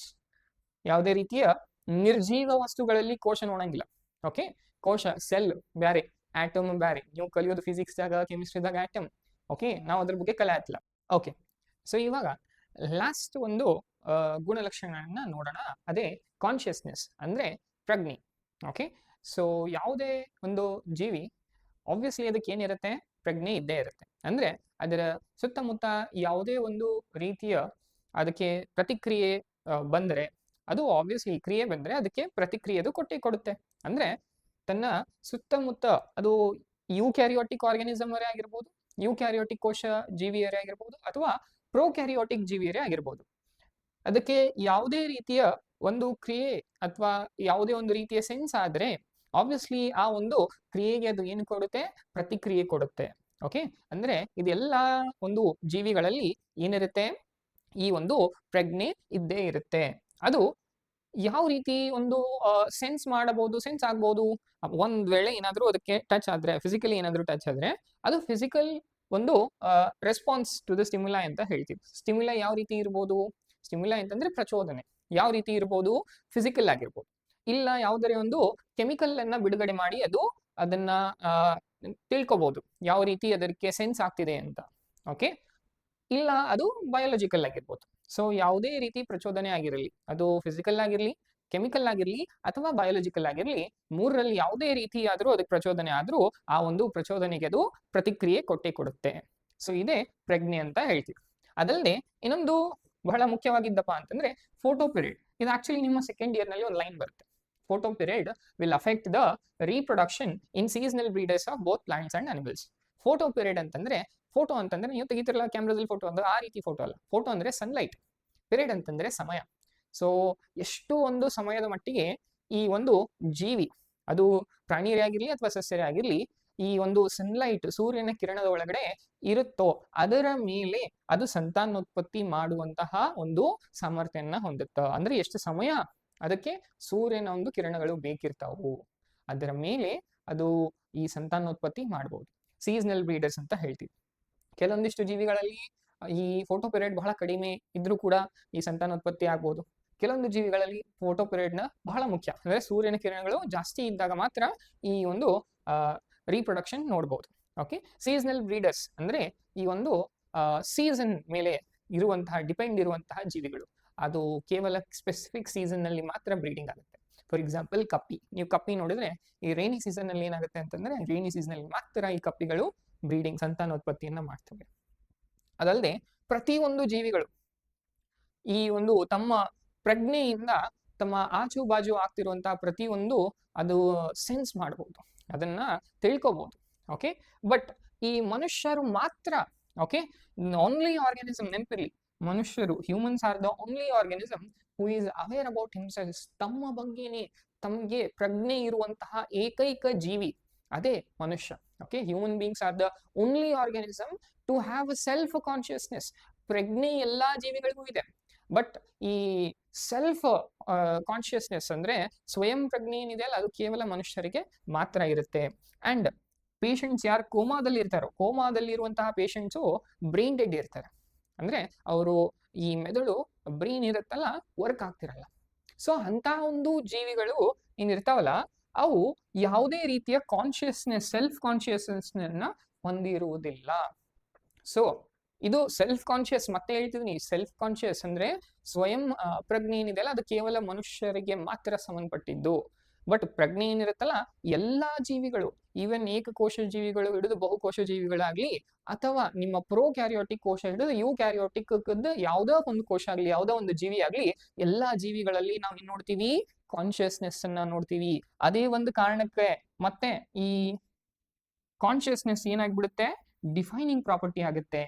So ಇಲ್ಲಿಯವರೆಗೂ 5 ನಾವು ಗುಣಲಕ್ಷಣಗಳನ್ನ ಕಲ್ತ್ವಿ. ಒಂದು ಗ್ರೋತ್, ಓಕೆ, ಮತ್ತೆ ರೀಪ್ರೊಡಕ್ಷನ್, ಮುಂದೆ ಕಲ್ತ್ವಿ ಮೆಟಾಬಾಲಿಸಮ್, ಸೆಲ್ಯುಲಾರ್ ಆರ್ಗನೈಸೇಷನ್ ಮತ್ತೆ ಕಾನ್ಶಿಯಸ್ನೆಸ್. ಇವು 5ರಲ್ಲಿ ಮೊದಲು 2 ಏನಿದೆ ಅಲ್ಲ, ಗ್ರೋತ್ ಮತ್ತೆ ರೀಪ್ರೊಡಕ್ಷನ್, ಅದು ಕ್ಯಾರೆಕ್ಟರಿಸ್ಟಿಕ್ ಫೀಚರ್, ಒಂದು ಲಿವಿಂಗ್ ಆರ್ಗಾನಿಸಮ್ಸ್ ನ ಗುಣಲಕ್ಷಣ. ಬಟ್ ಮುಂದೆ 3 ಏನ್ ಕಲ್ತ್ವಲ್ಲ, ಮೆಟಾಬಾಲಿಸಮ್ ಆಗ್ಲಿ, ಸೆಲ್ಯುಲಾರ್ ಆರ್ಗನೈಸೇಷನ್ ಆಗ್ಲಿ, ಕಾನ್ಶಿಯಸ್ನೆಸ್ ಆಗಲಿ, ಇವು 3 ಕೂಡ ಡಿಫೈನಿಂಗ್ ಫೀಚರ್. ಡಿಫೈನಿಂಗ್ ಫೀಚರ್ ಅಂದ್ರೆ ಅರ್ಥ, ಕೇವಲ ಈ ಗುಣಲಕ್ಷಣ ಏನಿದೆಯಲ್ಲ, ಕೇವಲ ಜೀವಿಗಳಲ್ಲಿ, ಲಿವಿಂಗ್ ಆರ್ಗಾನಿಸಮ್ಸ್ ಗಳಲ್ಲಿ ಮಾತ್ರ ನೋಡ್ತೀವಿ ಅಂತ ಅರ್ಥ. ಓಕೆನಾ? ಸೊ ಇದು ಸಮರೈಸ್ ಮಾಡಿ ಹೇಳ್ತಿರೋ ಒಂದು ಸ್ಲೈಡ್. ಇದರಲ್ಲಿ ಏನಪ್ಪಾ ಅಂತಂದ್ರೆ, ಲಿವಿಂಗ್ ಆರ್ಗಾನಿಸಮ್ಸ್ ಏನಿದೆ ಅಲ್ಲ, ಅವು ತಮ್ಮಷ್ಟಕ್ಕೆ ತಾವೇ ಡೂಪ್ಲಿಕೇಟ್ ಆಗ್ಬೋದು, ರೆಪ್ಲಿಕೇಟ್ ಆಗ್ಬೋದು, ಒಂದಿದ್ದದ್ದು 2 ಆಗ್ಬೋದು, 2 ಇದ್ದದ್ದು 4 ಆಗ್ಬೋದು. ಸೊ ಈ ಲಿವಿಂಗ್ ಆರ್ಗಾನಿಸಮ್ಸ್ ಮಾತ್ರ ಸೆಲ್ಫ್ ರೆಪ್ಲಿಕೇಟಿಂಗ್ ಮಾಡ್ತವೆ, ತಮ್ಮಷ್ಟಕ್ಕೆ ತಾವೇ ರೆಪ್ಲಿಕೇಟ್ ಆಗ್ಬೋದು. ಇವಾಲ್ವಿಂಗ್, ಓಕೆ, ಈ ವಿಕಸನೆ ಆಗ್ಬೋದು ಎಲ್ಲಿ, ಲಿವಿಂಗ್ ಆರ್ಗಾನಿಸಮ್ಸ್ಗಳಲ್ಲಿ. ಓಕೆ, ಸೆಲ್ಫ್ ರೆಗ್ಯುಲೇಟಿಂಗ್, ತಮ್ಮಷ್ಟಕ್ಕೆ ತಾವೇ ಈ ಕೋಶದಲ್ಲಿ ಆಗುವಂತಹ ಕ್ರಿಯೆಗಳೇನಿದಾವಲ್ಲ, ಯಾವುದೇ ರೀತಿ ಆರ್ಡರ್ಸ್ ಬರಲ್ಲ ಬೇರೆ ಕಡೆಯಿಂದ, ಹೊರಗಿಂದ ನೀವ್ ಈ ಕ್ರಿಯೆ ಮಾಡ್ರಿ ಅಂತ. ಸೊ ಕೋಶದಲ್ಲಿ ತಮ್ಮಷ್ಟಕ್ಕೆ ತಾವೇ ತಮ್ಮ ಎಲ್ಲಾ ರೀತಿಯ ಕ್ರಿಯೆಗಳನ್ನ ಮಾಡ್ಕೊಂತ ಹೋಗ್ತಿರುತ್ತೆ. ಸೊ ಯಾವ ಒಂದು ಜೀವಿಯಲ್ಲಿ ಇಷ್ಟೆಲ್ಲ ತಮ್ಮಷ್ಟಕ್ಕೆ ತಾವೇ ಎಲ್ಲ ಕೆಲಸ ಮಾಡ್ಕೊಂಡು ಹೋಗ್ತಿರ್ತಾವಲ್ಲ, ಎಲ್ಲ ತಮ್ಮಷ್ಟಕ್ಕೆ ತಾವೇ ಎಲ್ಲಾ ರೀತಿಯ ಕ್ರಿಯೆಗಳು ನಡೀತಿರ್ತಾವಲ್ಲ, ಅಂತ ಒಂದು ಜೀವಿಗಳಿಗೆ ಲಿವಿಂಗ್ ಆರ್ಗಾನಿಸಮ್ಸ್ ಅಂತ ಹೇಳ್ತೀವಿ. ಓಕೆ, ಅವೇ ಲಿವಿಂಗ್ ಆರ್ಗಾನಿಸಮ್ಸ್ ತಮ್ಮ ಸುತ್ತಮುತ್ತಿನ ಪ್ರಚೋದನೆಗೆ ಅವು ಪ್ರತಿಕ್ರಿಯೆ ಕೂಡ ಕೊಡ್ತವೆ. ಓಕೆನಾ? ಆಲ್ ಲಿವಿಂಗ್ ಆರ್ಗಾನಿಸಮ್ಸ್, ಇದೊಂದು ಬಹಳ ಇಂಪಾರ್ಟೆಂಟ್ ಪಾಯಿಂಟ್ ಇಲ್ಲಿ.